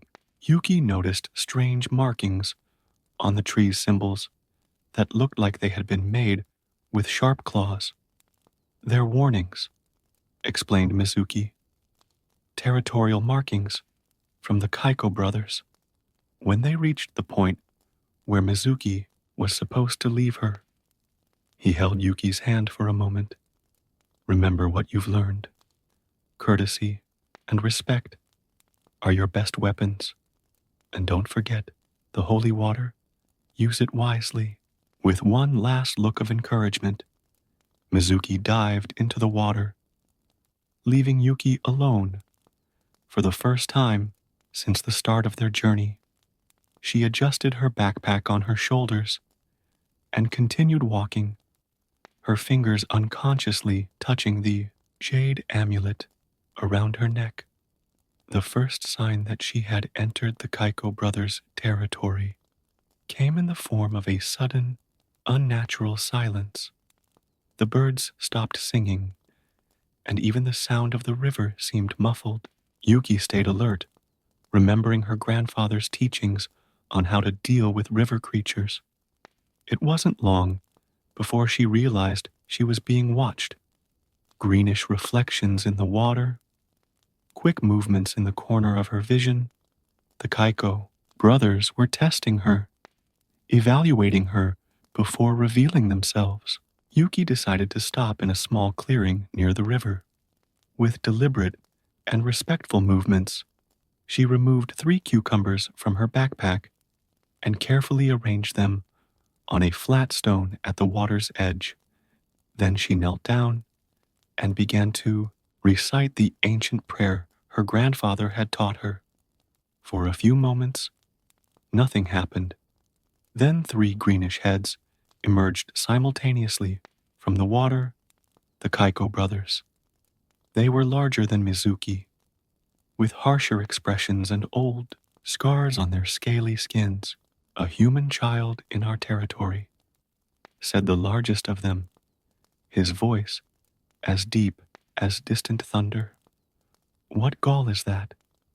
Yuki remained calm, remembering Mizuki's words about the importance of courtesy. He bowed deeply, keeping his eyes lowered in a sign of respect. As expected, the 3 kappa couldn't help but reciprocate the gesture, and the sound of falling water echoed in the clearing. I humbly ask permission to cross your territory, said Yuki, his voice firm despite his fear. I'm traveling in search of a medicinal plant to save my grandfather's life. The Kaiko brothers exchanged glances, seeming surprised by her honesty and formality. The youngest of the 3 approached, examining the offerings she had left. You know our customs, he observed, and you bring appropriate gifts. The eldest of the brothers swam to the shore, his eyes fixed on Yuki with a piercing intensity. Why should we trust a human? Your kind has betrayed us before." It was then that Yuki had an idea. Carefully, she took out the vial of sacred water from her backpack. "This water was a gift from Takeshi-sama," she explained, "to prove that I come in peace and with the blessing of the kappa of the Misugawa River." The three brothers' eyes widened as they recognized the ancient bottle. The eldest took it reverently, removing the lid to smell its aroma. After a moment's consideration, he handed the bottle back to Yuki. "You speak the truth," he declared, "and you show wisdom beyond your years. You may cross our territory, but you must promise to keep the ways of the kappa a secret." Yuki bowed again deeply, his heart overflowing with relief and gratitude. The youngest of the brothers even offered to guide her across the most treacherous part of the river, where the currents were especially strong. As she continued her journey, now with an unexpected guide, Yuki reflected on how right her grandfather had been. Respect and courtesy really were the keys to dealing with the creatures of the river, but there was still a long way to go, and the clock was ticking. The full moon was approaching, and with it, the crucial moment of their mission. After the surprising alliance with the Kaiko brothers, Yuki set off with renewed energy. The youngest of the brothers, who introduced himself as Kenshin, swam calmly beside her, guiding her through the most difficult stretches of the river. As they progressed, the landscape began to change dramatically. The banks became steeper and rockier, and the air colder as they approached the mountains. "The sacred lake is beyond that peak," explained Kenshin, pointing to a distant mountain covered in mist. "But there's another challenge before we get there, the Valley of Eternal Mists." Yuki consulted her notebook, recalling the map drawn by Takeshi. The Valley of Eternal Mists was a mythical place, where the veil between the spirit world and the physical world was said to be thinner. Even the kappa avoided that region whenever possible. As the day progressed, Yuki began to notice subtle changes in the environment. The sound of the river became softer, almost musical, and strange lights occasionally danced between the trees. Kenshin became more and more restless, until he finally stopped at a small cove. "This is as far as I can keep up with you," he said, his voice heavy with concern. "The valley begins just after that bend. Remember, in the valley, not everything you see is real, and not everything that is real can be seen." Yuki thanked him for his help, with a deep bow, offering him his last cucumber as a parting gift. Before leaving, Kenshin added, "If you meet the guardian of the valley, don't look directly into her eyes. But don't look away completely either. That would be considered an insult." With these enigmatic words echoing in her mind, Yuki continued. Alone, the mist began to thicken rapidly until she could barely see a few meters in front of her. The sound of the river became her only reliable guide through the ethereal whiteness. As he walked, whispering voices seemed to emerge from the mist, some familiar, others completely strange. At one point, he was sure he heard his grandfather's voice calling his name. But he remembered Kenshin's warning. Not everything he perceived was real.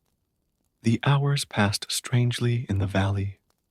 The sun, when visible through the mist, seemed to jump irregularly in the sky, as if time itself were distorted.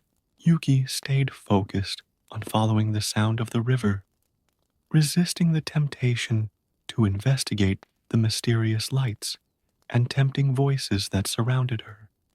It was then that she saw it, an ethereal figure floating on the water. It was the guardian of the valley, exactly as described in the old stories. A woman of supernatural beauty, with long hair that seemed to be made of mist, and a kimono that changed color with every movement. Remembering Kenshin's advice, Yuki kept his gaze on the guardian's chin, bowing respectfully. The figure floated towards her, and the air around her became noticeably colder. Little traveler. The guardian's voice was like distant music. What brings you to my domain? Yuki explained her mission, talking about her sick grandfather and the medicinal plant she needed to find. As she spoke, she noticed that the mist around them had become denser, forming a perfect circle that isolated them from the rest of the valley. Your journey is noble, said the guardian, but the price for crossing my valley is not paid with words or reverence. It must be paid with memories. Yuki's heart raced. Memories? Yes. To move forward, you must give me your most precious memory of your grandfather. You will keep the knowledge that he exists and his mission, but the memory itself will be mine. Yuki felt tears forming in her eyes. Her memories of her grandfather were her most precious treasures, especially now that he was so ill. But then she remembered the purpose of her journey. She wasn't there just to preserve memories, but to create the possibility of making new ones. After a moment of deep reflection, Yuki chose the memory of his first fishing trip with his grandfather when he was just 6 years old. It was a golden memory of a perfect day, full of laughter and gentle teachings. With silent tears streaming down her face, she nodded. The guardian reached out a translucent hand, gently touching Yuki's forehead. For an instant, the memory flashed vividly in her mind, her grandfather's smile, the warmth of the sun, the sparkle of the water, and then it was gone. There was only a vague feeling that something important had happened that day, but the details were gone. Your offering is accepted, declared the guardian. You may pass. The mist began to dissipate, revealing a clear path through the valley. Before disappearing completely, the guardian added, your courage and sacrifice will not be forgotten, little one. When your mission is complete, look for me again.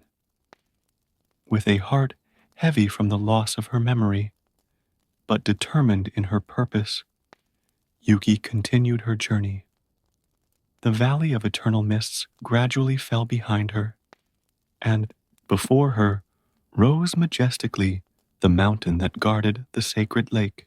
The sun was beginning to set, painting the sky in dramatic colors. Yuki consulted her notebook once more, calculating the time remaining. The full moon would be the following night. She would need to climb the mountain and find the lake before. Then, adjusting her backpack and touching the jade amulet for courage, she began the ascent. The climb up the mountain tested every muscle in Yuki's body. The air became thinner as she gained altitude, and the biting wind seemed to whisper ancient stories between the rocks. Her hands, scratched and sore from climbing, clung to each ledge with renewed determination as she thought of her grandfather. As night approached, Yuki found a small cave to rest in. As she ate some of the onigiri she had brought from home, she watched the almost full moon rising over the horizon. Tomorrow night, she would need to be not only at the lake, but on the small island in its center, where the medicinal plant grew. Sleep came in restless fragments, populated by dreams of dancing kappas and memories that seemed incomplete. The price paid in the Valley of Eternal Mists still weighed heavily on her heart. He woke up before dawn, his muscles protesting against the hard floor of the cave, but his determination stronger than ever.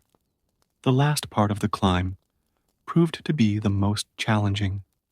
The path became almost vertical in some sections, and Yuki had to use all her agility and courage to keep going. When she finally reached the top, the sun was high in the sky, and the view took her breath away. In front of her stretched a lake with waters so crystal clear that they seemed to be made of liquid glass. In the center of the lake, exactly as described, was a small island covered in lush vegetation that seemed to glow with a light of its own. Yuki consulted his notes one last time. He needed to reach the island before nightfall, when the full moon would begin to exert its influence on the medicinal plant. As she studied the best way to get down to the lake shore, a movement in the water caught her eye. 3 figures emerged gracefully. They were kappas, but different from anyone she had met so far. Their skins had a deep bluish hue, and the cavities in their heads seemed to contain not ordinary water, but something that sparkled like liquid stars. "Welcome, young traveler," said the tallest of the creatures, her melodious voice echoing over the surface of the lake. "I am Amaya, guardian of this sacred lake. Mizuki warned us of your arrival." Relief flooded Yuki's heart when she heard the name of her first kappa friend. She bowed deeply, formally introducing herself and explaining her mission.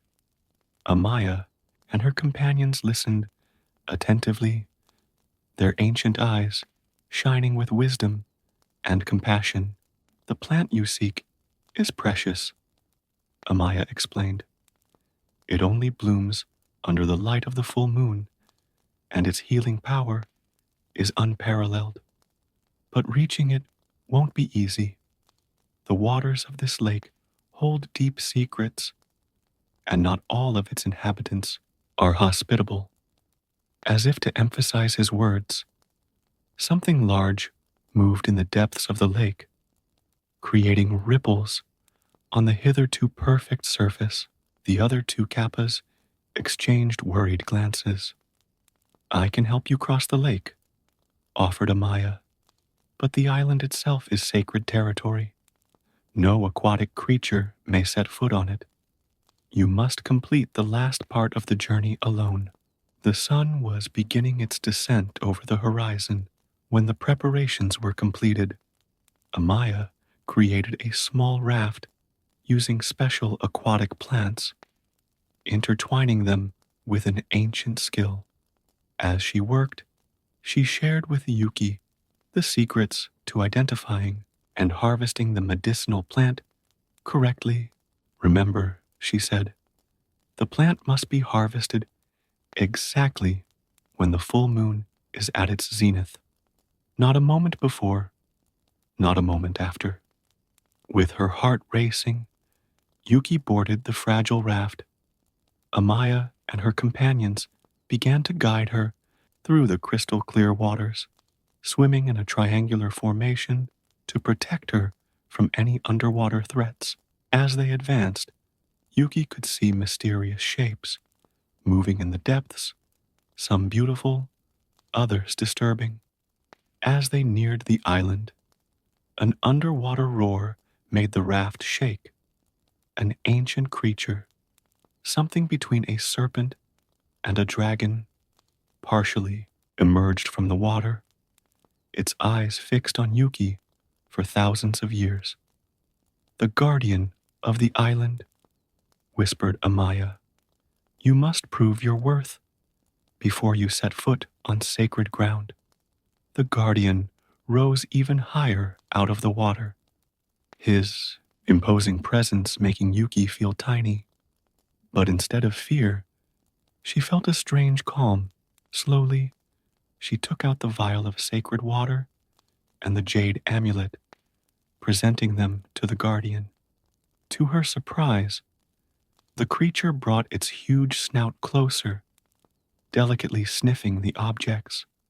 Its eyes met Yuki's, and at that moment, she understood. The guardian wasn't testing her strength or courage, but the purity of her intentions.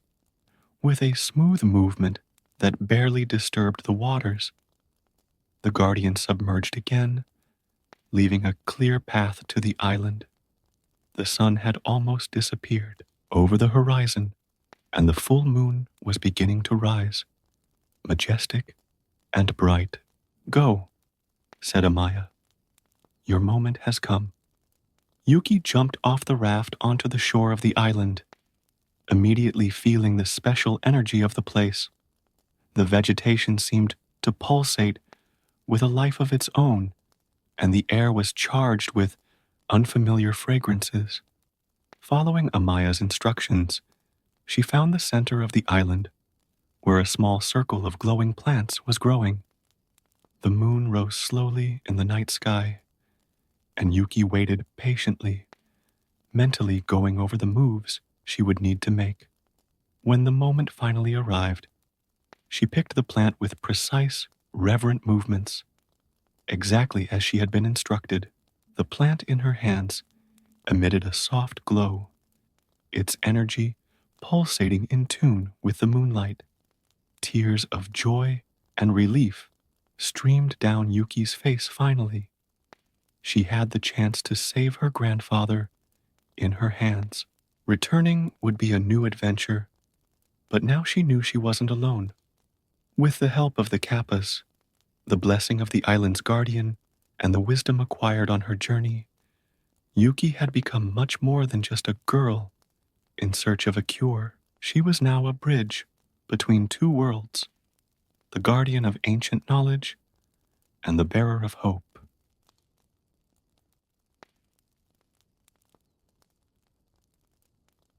The warm Mediterranean wind blew through Carthage's ancient walls, carrying with it the aroma of spices and sea salt that had characterized the prosperous city for centuries.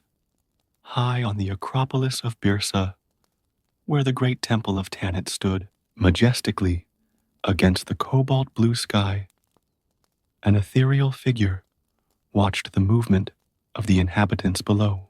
It was the spirit of Dido, the legendary founding queen, who even centuries after her death remained the invisible guardian of her beloved city. On that particular morning, his spectral eyes focused on a young 17-year-old priestess, Elisar, a name that not coincidentally echoed his own Phoenician name. The girl walked through the halls of the temple with determined steps, her black hair tied in elaborate braids decorated with golden ribbons. Wearing the traditional purple robes that identified her high position in the temple, Dido had chosen Elisar for a specific reason. In her last visions, before her suicide centuries ago, the queen had glimpsed the destruction of Carthage. Now, her spirit was looking for a way to change this disastrous destiny and found a potential ally in the young priestess, even if she was not yet aware of her crucial role. Elisar stopped before the main altar, where incense continually burned in honor of the goddess Tanit. Her delicate fingers adjusted the offerings left by the faithful, while her mind wandered to the strange dreams she had recently had, visions of a majestic woman dressed in royal attire, who appeared in his dreams, whispering warnings of impending dangers. In the market, below the temple, Hanno, a young merchant of 22, organized his stall, selling imported fabrics. His eyes frequently glanced toward the temple, where he knew Elisar would be carrying out his morning duties. He had grown up with her on the streets of Carthage before she was chosen for temple service, and kept secret feelings that went beyond childhood friendship. Dido's spirit observed this dynamic with interest.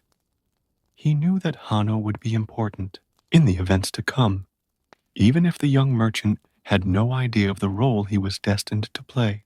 Over the centuries, Dido had learned to identify the signs of fate in the most subtle interactions. That same morning, a Roman ship docked in the port of Carthage. Among its passengers was Marcus Cornelius, a young ambassador with secret orders from the Roman Senate. His handsome face and polite manner masked intentions far darker than simple diplomacy. Dido could see through him, recognizing in Rome's ambitions the seeds of the destruction he so feared. As Marcus climbed the stairs leading to the upper city, Elisar experienced a sudden dizziness in the temple. Fragmented images invaded his mind. Fire, swords, war cries, and a red sea of blood. He leaned against a column, his face turning pale in the sun that streamed through the temple's tall windows.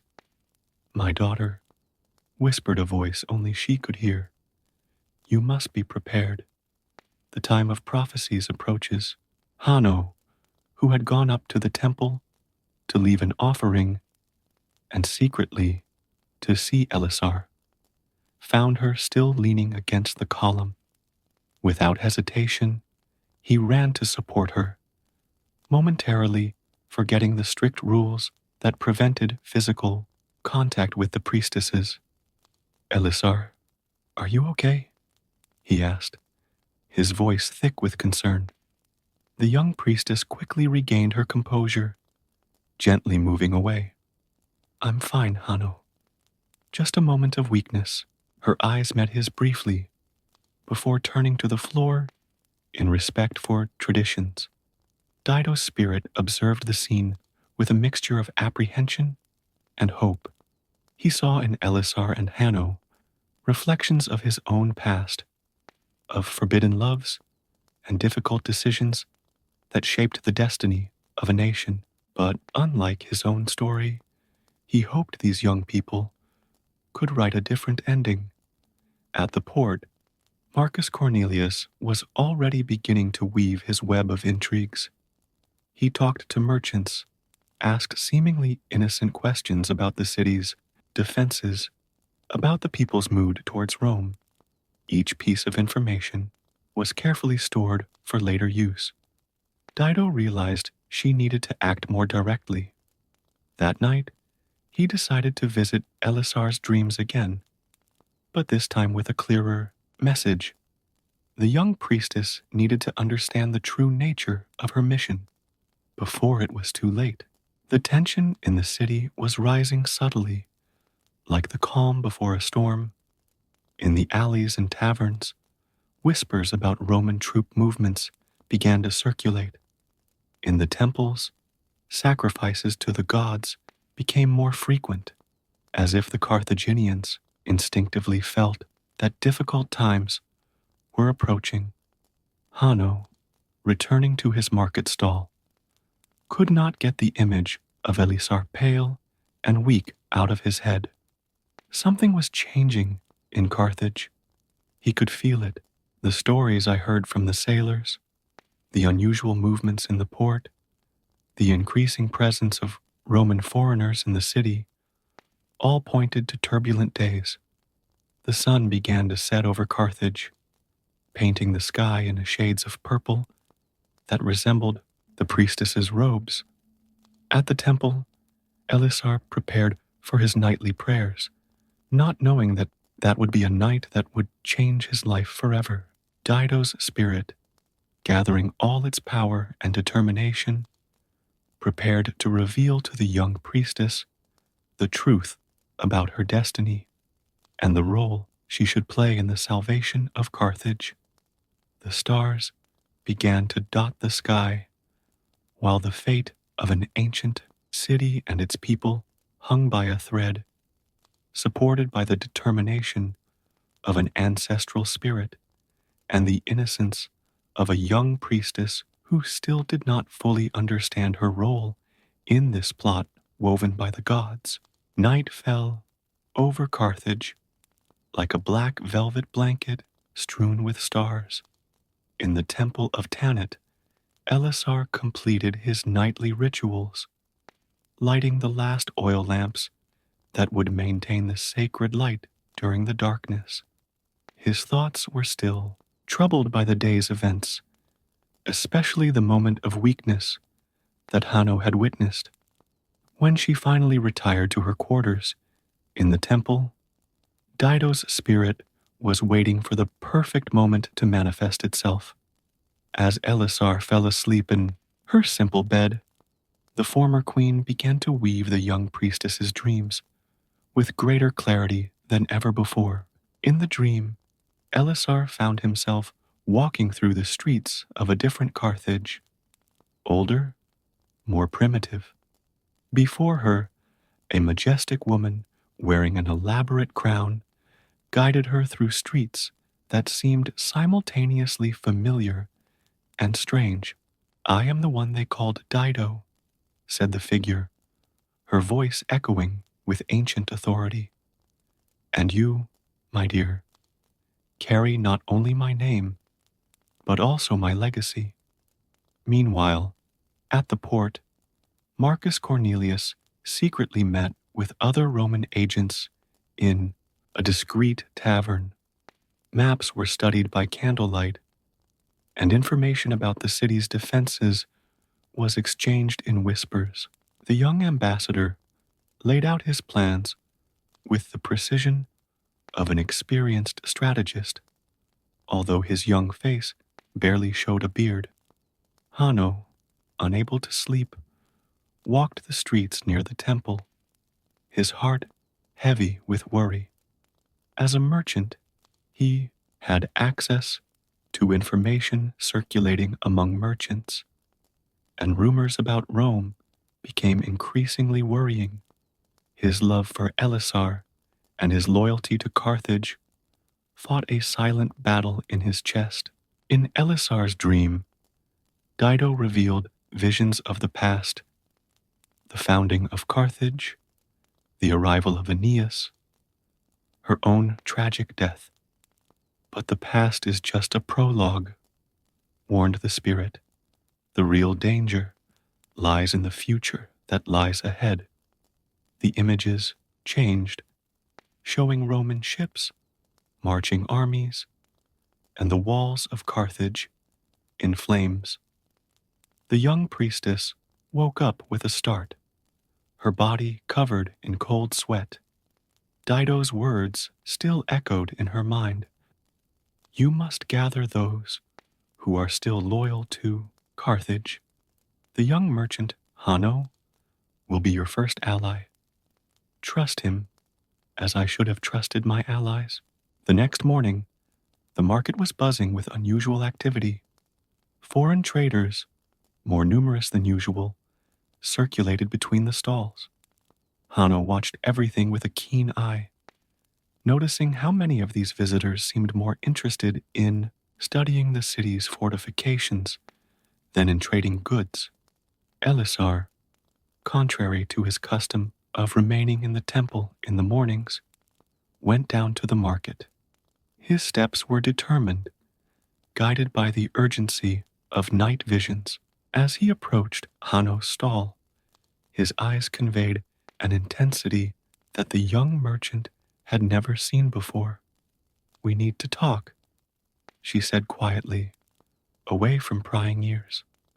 Marcus Cornelius, who was passing through the market at the time, noticed the interaction between the priestess and the merchant.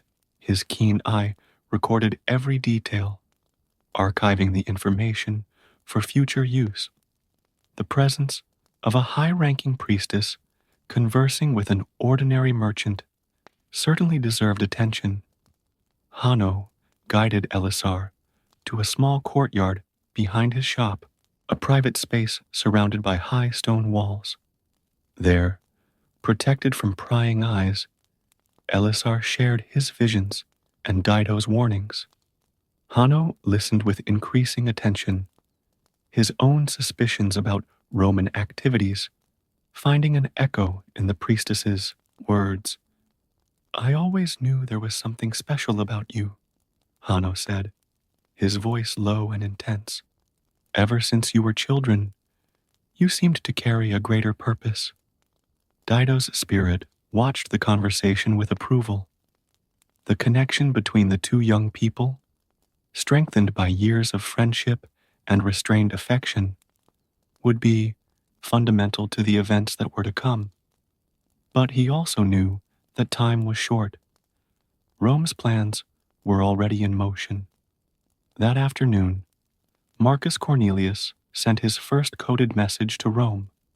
In seemingly innocent language about trade agreements, it conveyed vital information about Carthage's defenses and possible weaknesses. His work as a spy was just beginning. Elisar and Hanno began to quietly build their resistance network. The young merchant knew other trustworthy merchants, while Elisar had access to information circulating among the temple's priestesses. Every little detail, every rumor about Roman movements was carefully collected and analyzed. Dido's spirit continued to guide Elisar through dreams and intuitions. The former queen knew that the fate of Carthage depended on the ability of these young people to act with wisdom and courage. The lessons of her own past, the mistakes and successes of her life as queen, now served as a guide for a new generation. As the sun set on another day in Carthage, different forces moved in the shadows. Marcus Cornelius weaving his web of espionage, Elisar and Hanno building their resistance network, and Dido's spirit watching everything, trying to ensure that this time the story would have a different ending. But no one could have predicted the events that would unfold in the days that followed. Events that would test not only the loyalty and courage of those involved, but also the very foundations on which Carthage was built. The next morning, an unusual agitation took over the port of Carthage. 3 more Roman ships had arrived during the night, bringing with them a suspicious number of merchants. Hanno, who had arrived early to receive a shipment of fabrics, watched the increasing movement of foreigners with apprehension. Elisar, in the temple, performed his morning rituals with a new urgency in his gestures. The previous night's dreams had been even more vivid, with Dido showing him visions of naval battles and military strategies that the Carthaginians would need to know. The young priestess discreetly scribbled these details on small pieces of parchment, hiding them between her robes. Marcus Cornelius, in turn, organized a banquet for that night, inviting influential members of the Carthaginian elite. His temporary residence, a villa near the port, had become a center of diplomatic and espionage activity. Under the pretext of strengthening commercial ties, the young Roman planned to extract more information from his drunken guests. Dido's spirit hovered over the city with growing concern.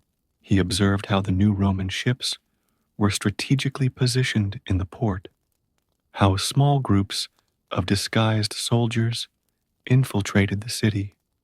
His centuries-old experience allowed him to see patterns that mortals did not notice. Rome was preparing a siege. Hanno expanded his informant network cautiously. Among the port's merchants, he found trustworthy allies who shared his suspicions about the Romans. Adris, an old spice merchant, revealed to him that some of the amphorae unloaded from Roman ships contained weapons, not wine, as stated. At the temple, Elisar received an unexpected visitor, Tanith, daughter of one of the members of the Council of Carthage. The young noblewoman brought troubling news. Her father had been invited to Marcus Cornelius's banquet and planned to discuss significant commercial concessions for Rome. My father is blinded by the promise of riches, Tanith confided. You don't realize that every concession weakens our defenses. Elisar saw this information as an opportunity. Tanith could be a valuable ally with access to the highest circles of power in Carthage. Dido's spirit, present but invisible, approved of this new connection. It was through similar alliances that she herself had built Carthage. As night began to fall, Hanno left his stall in the care of his assistant and headed to a secret meeting with Elisar in the abandoned gardens near the ancient walls. There, protected by centuries-old olive trees, they shared the information collected during the day. The Romans are moving faster than we imagined, said Hanno, showing Elisar a map where he had marked the positions of the newly arrived ships. Every ship that arrives brings more disguised soldiers than real merchants. Elisar revealed the drawings he had made based on his visions. Dido showed me their plans. They intend to surround the port in a specific formation, blocking our trade routes before a direct attack. While they were talking, in Marcus Cornelius's villa, the banquet began. Wine of the finest quality flowed abundantly, tongues loosened, and the young ambassador mentally recorded every detail revealed by his inebriated guests. Between laughter and toasts, important secrets about Carthage's defenses were inadvertently shared. Tanith, present at the banquet with her father, watched everything with attentive eyes. Following Elisar's instructions, she remained sober while pretending to share in the general joy. Every suspicious word, every significant gesture was memorized to be reported later. Dido's spirit, moving among the banquet guests, felt her impotence with frustration. How many times over the centuries had he witnessed similar scenes? Powerful people of Carthage seduced by empty promises, betraying their own city without realizing it. But this time was different. This time he had Elisar and his allies to intervene.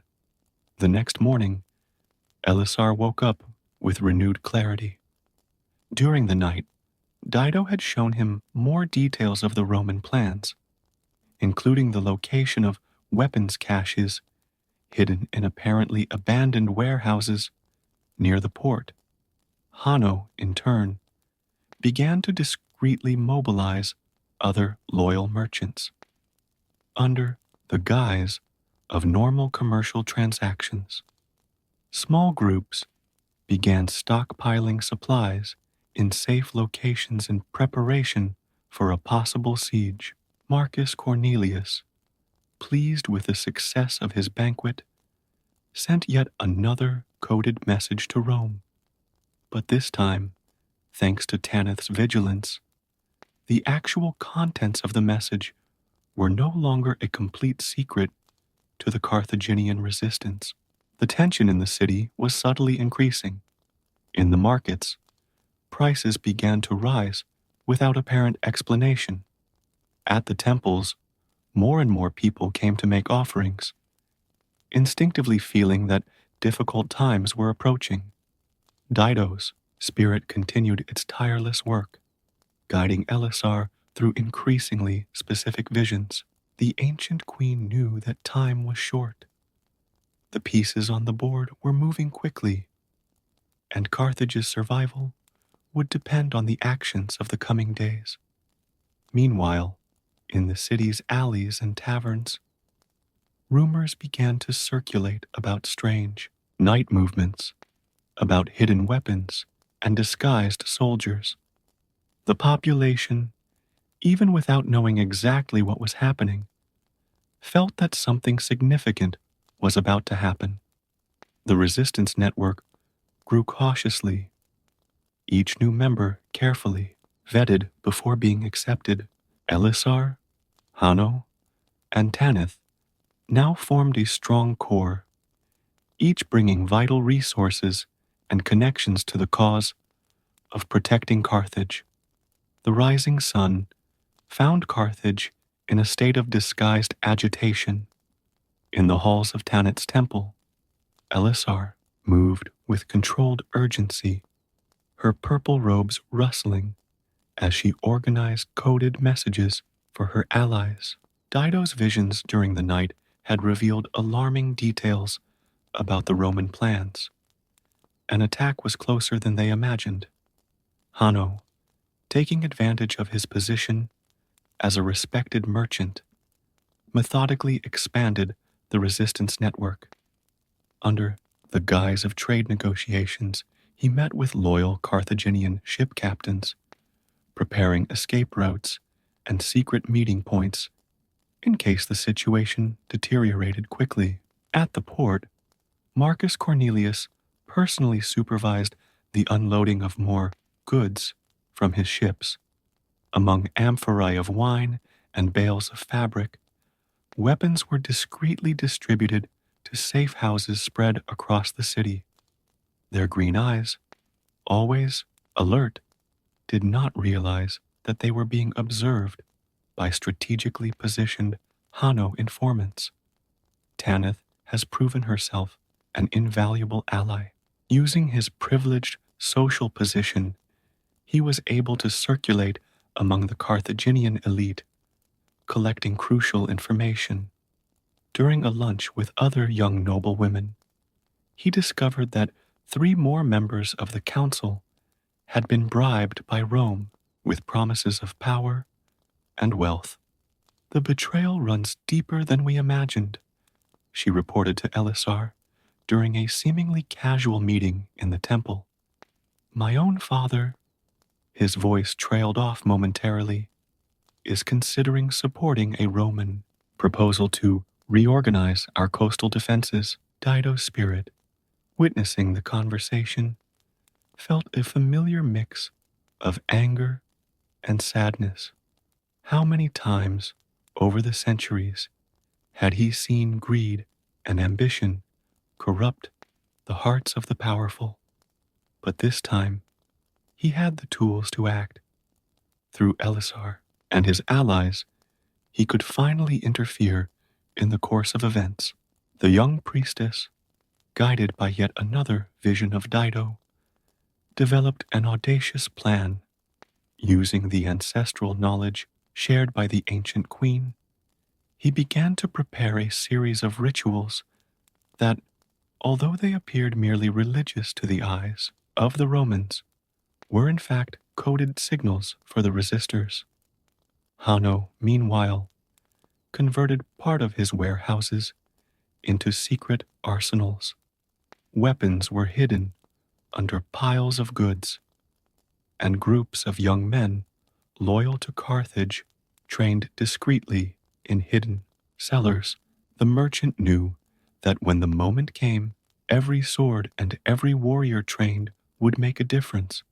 Marcus Cornelius, sensing that something was changing in the city's atmosphere, intensified his activities. More spies were sent to monitor suspicious movements, and their messages to Rome became more frequent.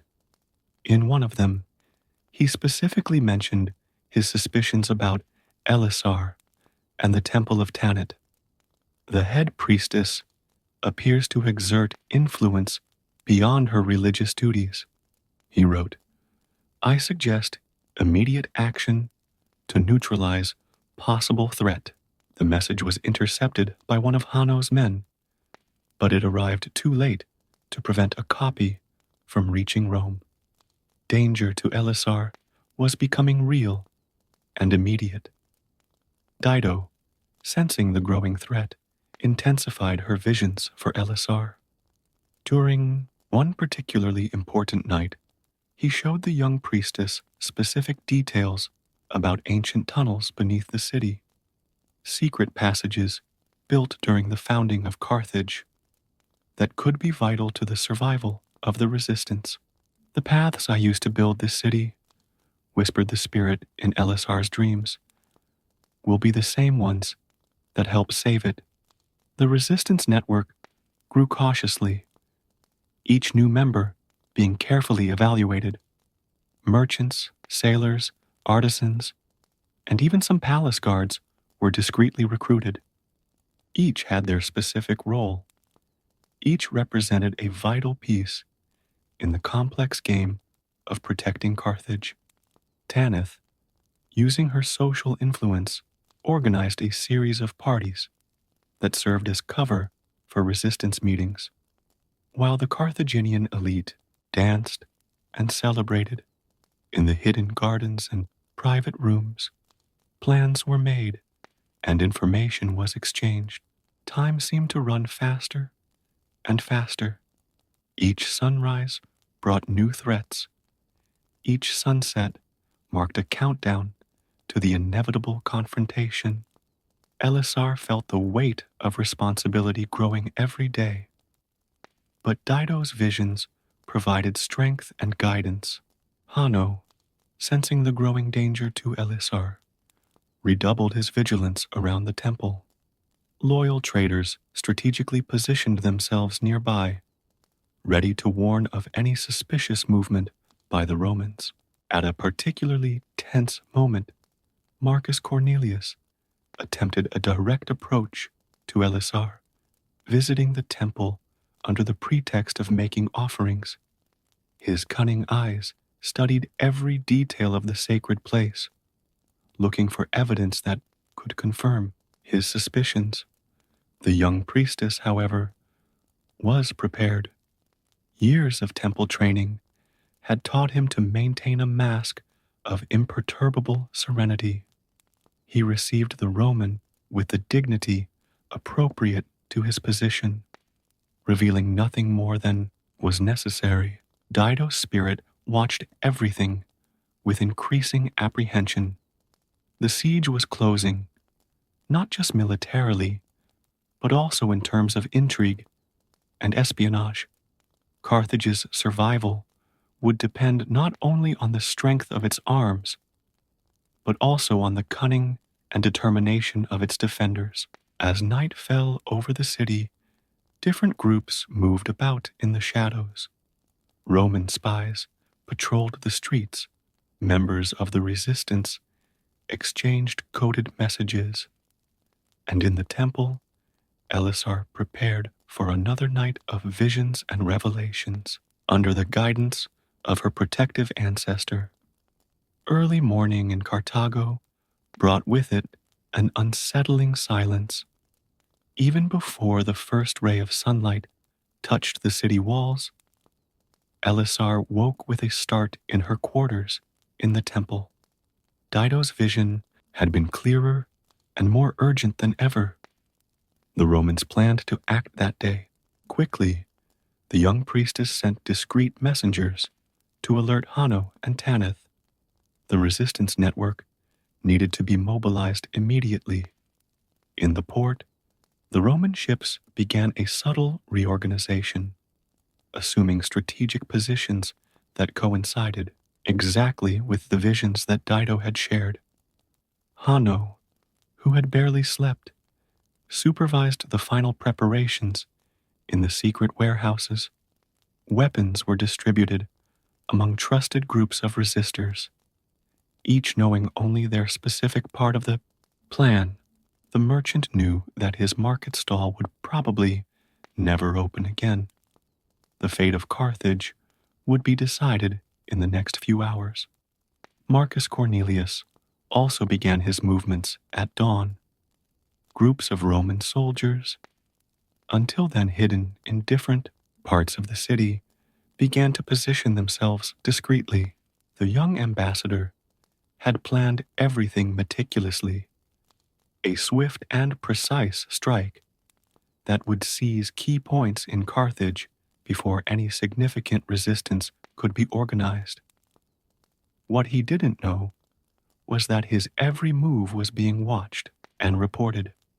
The network of informants established by Hanno and Elisar worked with mechanical precision. Coded messages circulated through street vendors, errand children, and even trained pigeons. Tanith, in her privileged position, got one last vital piece of information during breakfast with her father. The Romans planned to use that afternoon's religious festival as cover for their main attack. The moment when the population would be concentrated in the temple would be used to take control of the city's strategic points. Dido's spirit, moving invisibly between the preparations on both sides, guided Elisar through sudden inspirations and precise intuitions. The former queen knew that the fate of her beloved city was once again at stake, but this time she had allies capable of changing the course of history. As the sun reached its highest point, the resistance's plan began to unfold. Under the pretext of preparations for the festival, groups of loyal Carthaginians moved to predetermined positions. The ancient tunnels, revealed in Dido's visions, allowed warriors to move unseen beneath the city's streets. Marcus Cornelius, confident in his own plan, headed to the temple to participate in the celebrations. His diplomatic smile masked his anxiety about imminent military action. Around him, other devout Romans also approached the temple, each carrying weapons hidden under their togas. Elisar, performing the preliminary rituals of the festival, exuded a serene calm that belied his own tension. His every gesture, apparently part of the religious ceremony, transmitted coded signals to the resistors scattered among the faithful.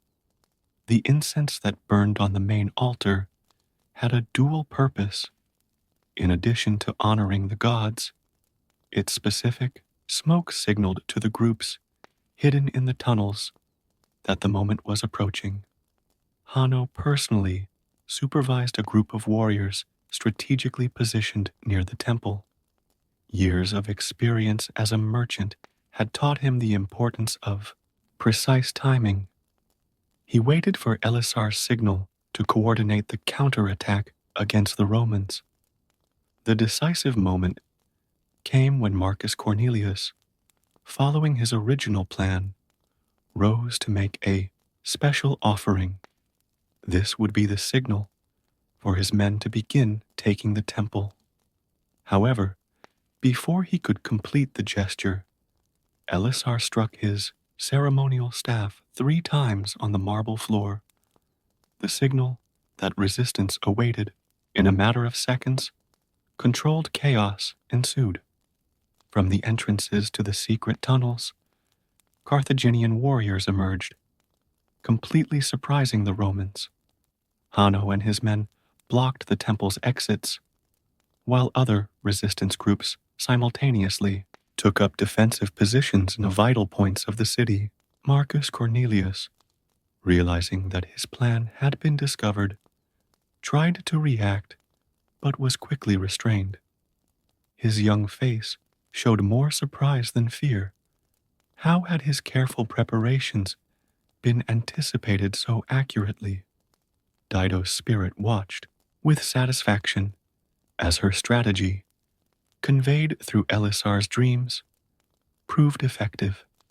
The Romans, confident in their surprise attack plan, were caught in their own trap.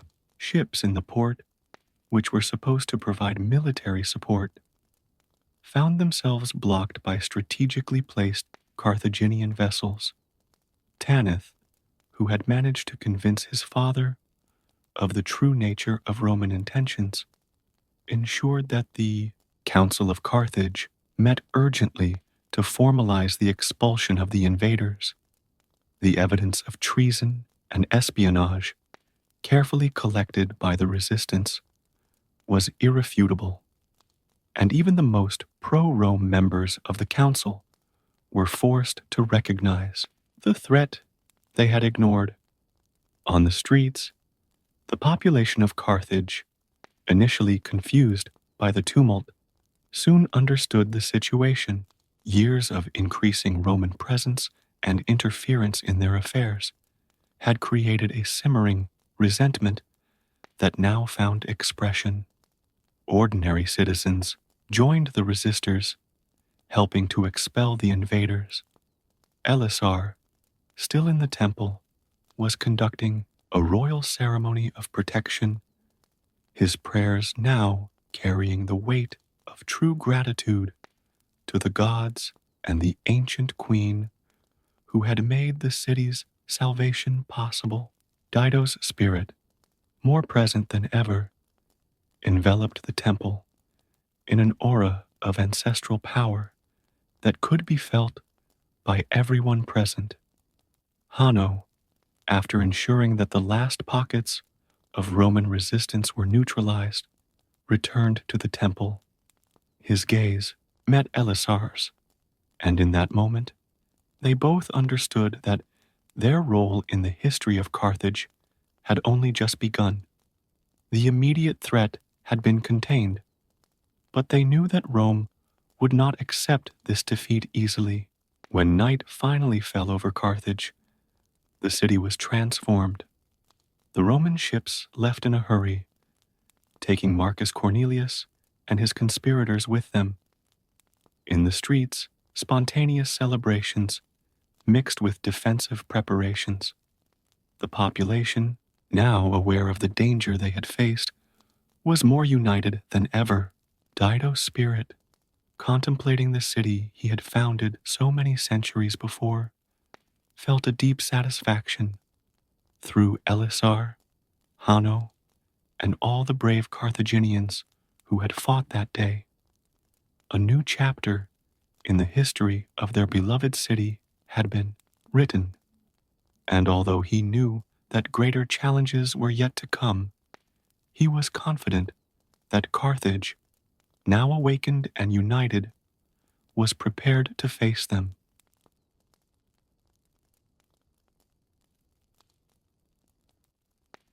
The icy wind blew across the snowy plains of Midgard, carrying with it the ancient whispers of the stories the elders told about the magnificent bridge that connected the world of men to the golden realm of the gods.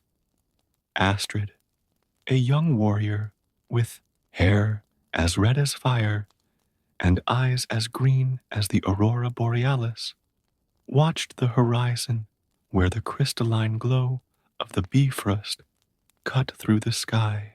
Ever since she was a little girl, Astrid grew up listening to stories about Heimdall, the divine guardian who stood vigilant at his golden post, his eyes able to see every leaf that moved in the 9 worlds, and his ears so sharp that they could hear the wool growing on the sheep. Stories had always fascinated her, but never as much as at that moment when her small village was facing a threat that seemed beyond mortal comprehension. Mysterious shadows had begun to materialize at the edge of the nearby forest, creatures that didn't belong in Midgard, and that brought with them a cold unlike normal winter, a cold that froze the very soul. The elders whispered that they were harbingers of Ragnarok, the twilight of the gods, but Astrid refused to accept that the end was near without at least trying to do something about it. It was during one particularly dark night that she met Eric, a mysterious traveler who arrived in the village carrying with him an unusual knowledge of the ancient runes and the secret paths between the worlds. His golden eyes seemed to hold ancient secrets, and his presence caused a mixture of fascination and distrust among the locals. The ancient barriers between the worlds are crumbling, Eric explained during a meeting in the communal hall, his deep voice echoing off the wooden walls as the fire crackled in the central fireplace. What you've been seeing are just the first signs of something much bigger approaching. Astrid realized that Eric was no simple traveler when she saw him trace runes in the air that glowed momentarily before dissolving like mist. There was something divine about his presence, something she couldn't explain, but which resonated with the stories her grandmother used to tell about the Aesir, the gods who inhabited Asgard. The shadows began to grow bolder, venturing closer and closer to the houses at night. Children disappeared, cattle were found frozen in the fields, and a blanket of fear began to cover the village like an icy shroud. That's when Eric revealed his true purpose there. There is a way to stop this, he told Astrid privately, as they both watched the aurora borealis dance across the night sky, its colors reflecting similarly to those of Bifrost. But it will require a journey to Asgard, and I can't do it alone. The revelation that Eric was actually an emissary of Odin, sent to find a mortal worthy of crossing the Bifrost, struck Astrid like a bolt from the blue. The ancient prophecy spoke of a time when the worlds would need to unite to avoid their premature destruction before the appointed time for Ragnarok. Why me? Asked Astrid, her heart pounding at the prospect of walking across the rainbow bridge, of seeing the golden realm of the gods with her own eyes. Because you still believe, replied Eric simply. When everyone else lost faith, you kept the flame of the old stories alive in your heart. What's more, you carry in your veins the blood of the ancient seers, those who could see through the veils between the worlds. The revelation about her own lineage surprised Astrid, but it explained the strange dreams she had always had, the occasional visions that had haunted her since childhood. Her grandmother, before leaving for Odin's hall, had told her that one day she would understand her true purpose. While Eric explained the dangers of the journey that awaited them, Astrid watched the horizon where the Bifrost occasionally flickered. Crossing the bridge would not simply be a matter of walking over it. The structure itself was alive in its own way, responding only to those who were worthy, and burning anyone else who dared to attempt the crossing without permission. Heimdall is watching us right now, said Eric, his golden eyes reflecting the northern lights. He knows we've come and why we're here, but even with his approval, the journey will not be easy. There are ancient forces that do not wish mortals to reach Asgard, even if it is to prevent a catastrophe. The shadows in the forest seemed to grow thicker with these words, as if responding to the mention of their existence. Astrid felt the weight of responsibility fall on her shoulders. It wasn't just her village that was in danger, but the entire fabric that held the 9 worlds in balance. When do we leave? She asked, her determination growing with each passing moment. At dawn, Eric replied, when the first rays of sunlight touch the Bifrost, turning it into a path of liquid fire across the heavens. It will be our best chance of making the crossing without being noticed by those who want to stop us. That night, while the village slept, Astrid prepared for the journey that would change not only her life, but potentially the fate of all 9 worlds. In her room, she packed only the essentials, some provisions, a small dagger she had inherited from her grandmother, and an amulet with ancient runes that she had always carried with her. The weight of what was to come kept her awake, her thoughts turning to all the stories she had heard about Asgard, about the gods and their eternal battles against the forces of chaos. Now, she would be part of those stories, for better or worse.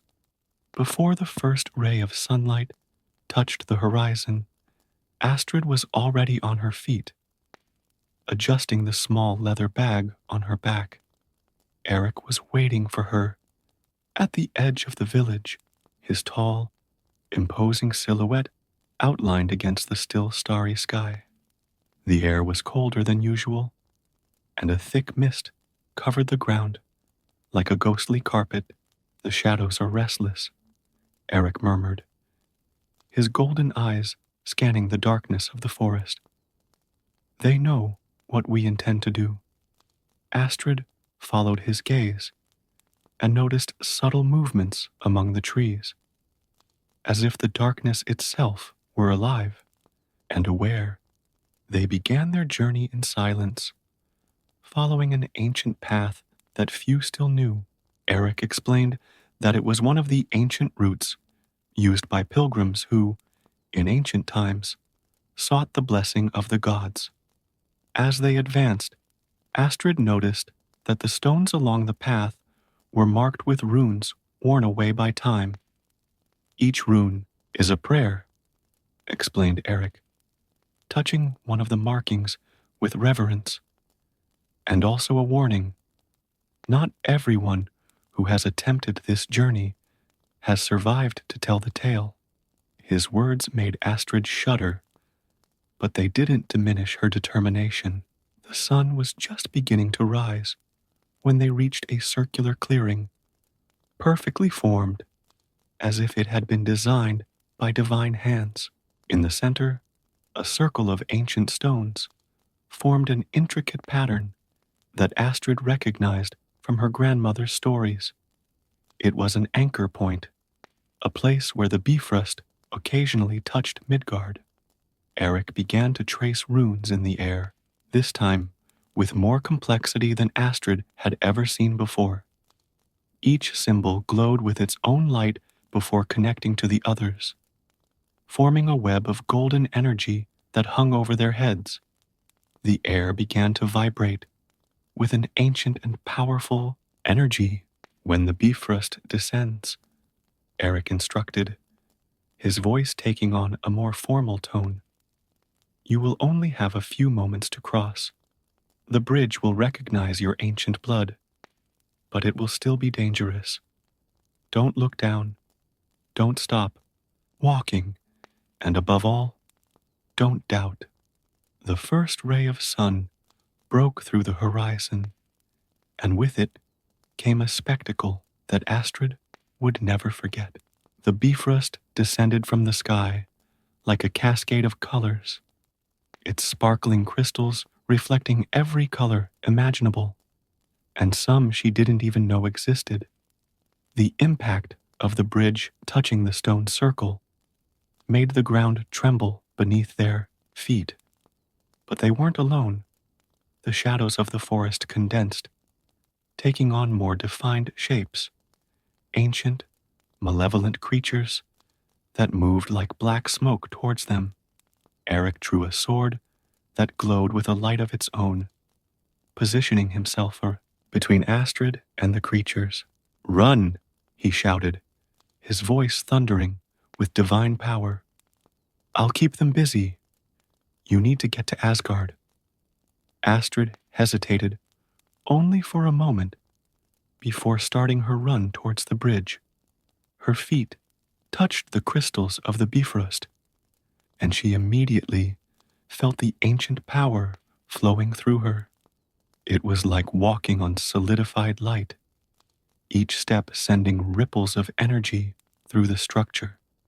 The wind howled around her, carrying echoes of ancient voices and fragments of long-forgotten stories.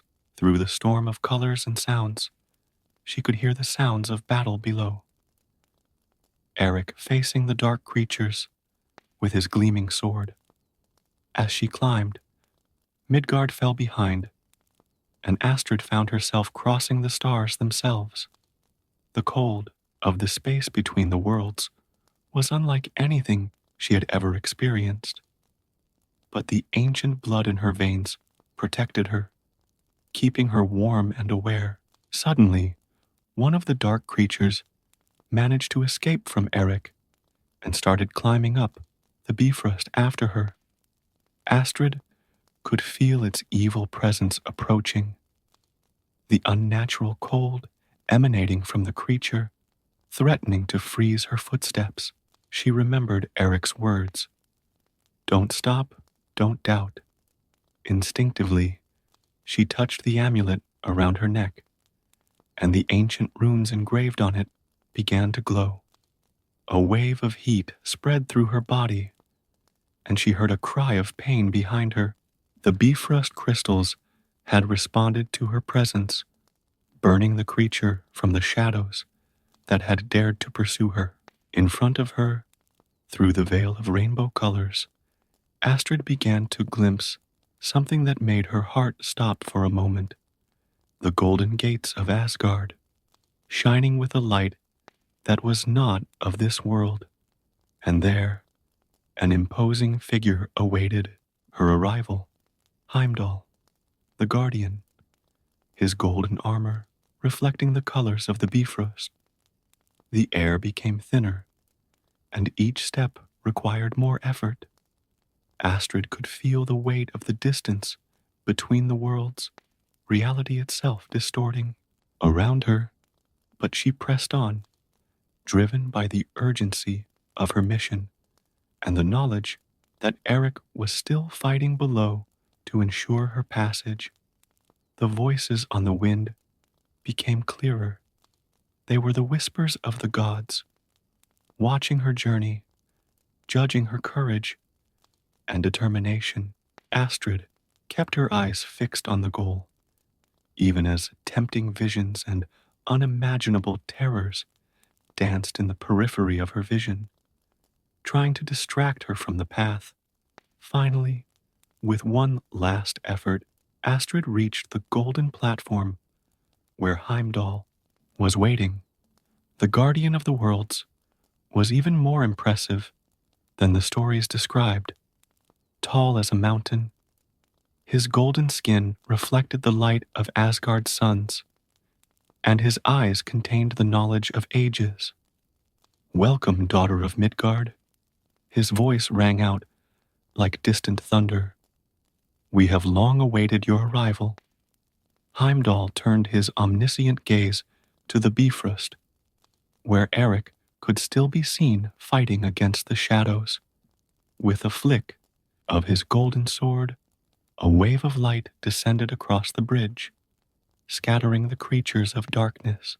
Eric emerged moments later, his form changing subtly as he ascended, his mortal disguise shedding to reveal Tyr, the god of justice and war.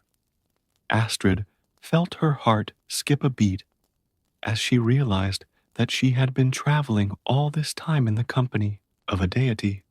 The shadows are becoming bolder, observed Tyr, joining them on the platform. They've never tried to follow someone through Bifrost before. His golden gaze met Astrid's. You proved your worth on the crossing, young seer. Heimdall gestured, and a portal opened before them, revealing a path that led to the heart of Asgard. Astrid could barely take in the magnificence of what she saw. Palaces of gold and crystal floated among amber clouds, connected by bridges of light. Trees with silver leaves swayed in a wind that carried ancient melodies. And in the sky, unknown constellations danced in hypnotic patterns. The father of all awaits in Valhalla, announced Heimdall. He wishes to hear personally about the shadows that threaten Midgard. Astrid felt the weight of responsibility grow on her shoulders. She was about to meet Odin, the most powerful of the gods. As they walked through the streets of Asgard, Einherjar warriors bowed their heads in respect to Tyr and looked curiously at the mortal woman who accompanied them. Valkyries flew overhead on their winged horses, their silver armor glittering in the eternally golden light of the divine realm. The shadows that have plagued your village, Tyr explained as they advanced, are fragments of something much older and more dangerous, something that should remain dormant until the real Ragnarok. His expression turned grim. Someone is trying to awaken forces that should remain sealed. Astrid absorbed every detail around her, from the runes that pulsed on the walls of the buildings to the ravens of Odin that occasionally crossed the sky. Why now? She asked. Why choose our village? Your village holds ancient secrets, replied Tyr. Its very existence is no coincidence. The seers of your lineage were appointed as guardians long ago, even if they have forgotten their purpose. They approached Valhalla, a palace so vast that it seemed to touch the stars themselves. Its doors, made of interlaced golden shields, opened silently at their approach. Inside, the hall seemed to stretch on endlessly, with thousands of tables where fallen warriors feasted eternally. The path took them to Odin's throne, where the father of all was waiting. His one eye shone with ancient wisdom, and two ravens, Hugin and Munin, perched on his shoulders. At his side was Frigg, his wife, whose gentle gaze somewhat reassured Astrid's nervousness. The daughter of the seers returns to Asgard. Odin's voice filled the hall. After so many generations, the ancient blood awakens again. He stood up, his cloak of stars floating around him. But time is cruel to us. The shadows you saw are only the beginning. Frigg approached Astrid, gently touching her face. Your grandmother served the gods well, child.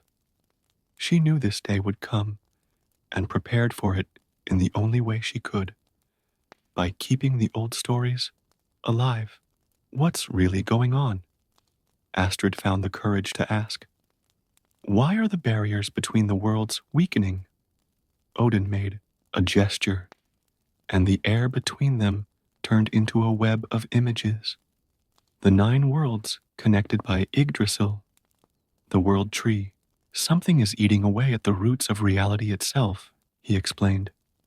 An ancient curse, sealed millennia ago, is being awakened before its time. Loki, whispered Tyr, and the name seemed to make the flames of the torches tremble. Yes, confirmed Odin. Even in his chains, he has found a way to spread his chaos. His agents work in the shadows, weakening the seals that maintain the order of the worlds. Frigg took Astrid's hands between his. That's why you were brought here. The blood of the seers carries an ancient magic, capable of strengthening the barriers between worlds. But to fully awaken this power, you will need to undertake a dangerous journey, a journey into the nether realms. Odin added, his eyes shining brightly, to find the source of the corruption and seal it away again before it's too late. Astrid felt the weight of fate on her shoulders, but also a growing determination. Her grandmother's stories, the visions she'd always had, her natural instinct to protect, it all made sense now. She was part of something bigger, a crucial piece in a battle that spanned the ages. What do I need to do? She asked, her voice steady, despite the fear she felt. Odin rose from his throne and walked over to an ancient tapestry that covered one of Valhalla's walls. With a gesture, the woven images came to life, revealing a deep cavern in the far reaches of Niflheim, the realm of darkness and eternal mist. The source of corruption is there, he explained, where the deepest roots of Yggdrasil touch the primordial void. Loki has found a way to poison these roots through his agents, but only someone with the blood of the seers can reach this place without succumbing to the madness that permeates those depths. Frigg led Astrid to a side altar where 3 objects rested: a dagger with runes engraved on its blade, a vial containing a liquid that glowed like liquid stars, and a necklace with a crystal that seemed to contain an aurora borealis inside. These are sacred tools, said the goddess, forged at the dawn of time for moments like this.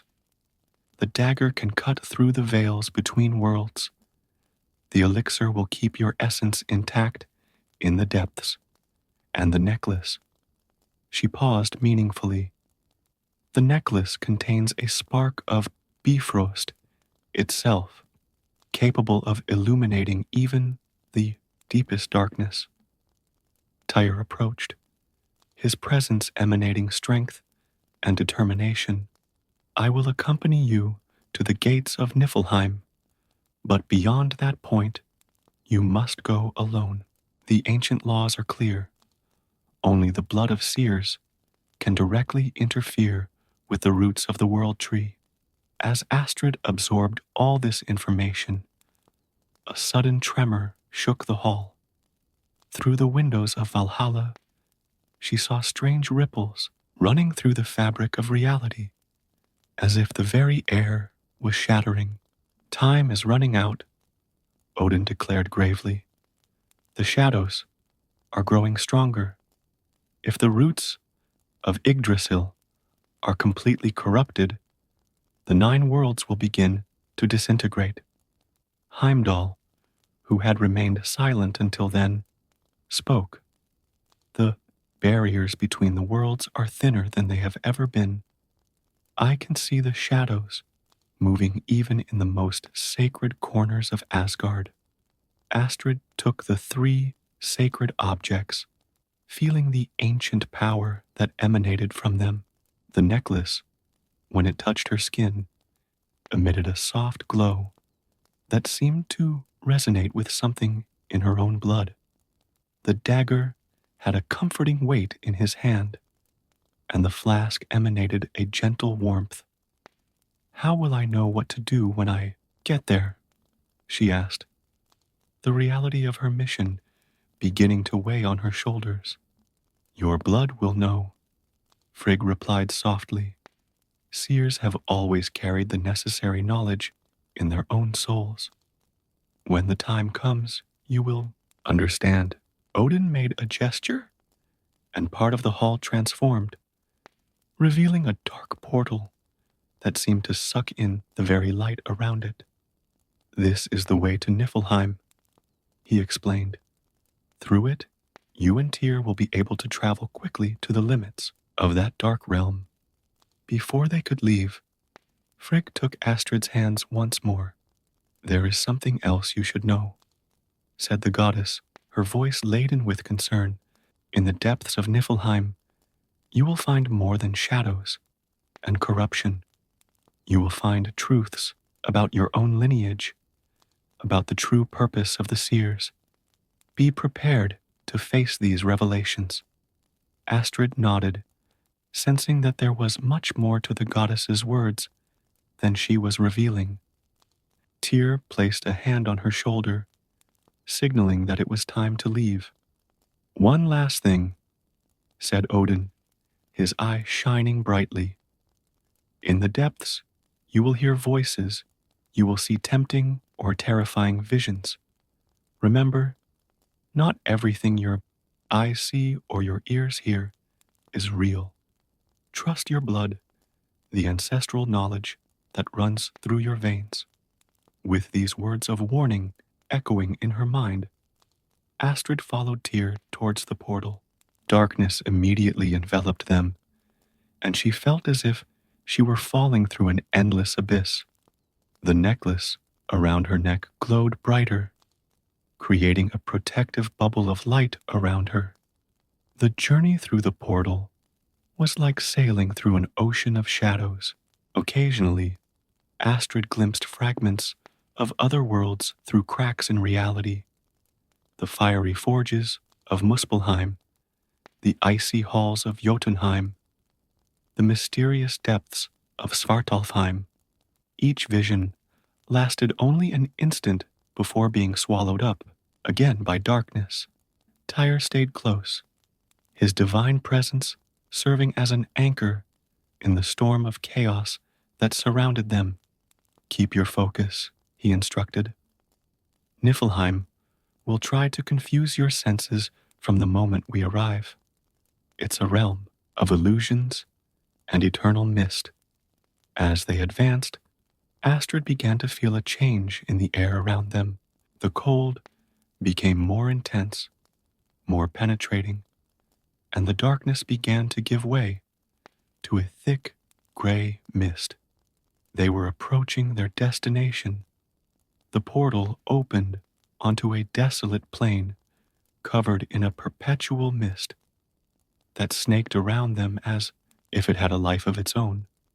The ground beneath their feet was a mixture of ice and black rock, and the air carried indistinct whispers that seemed to come from every direction.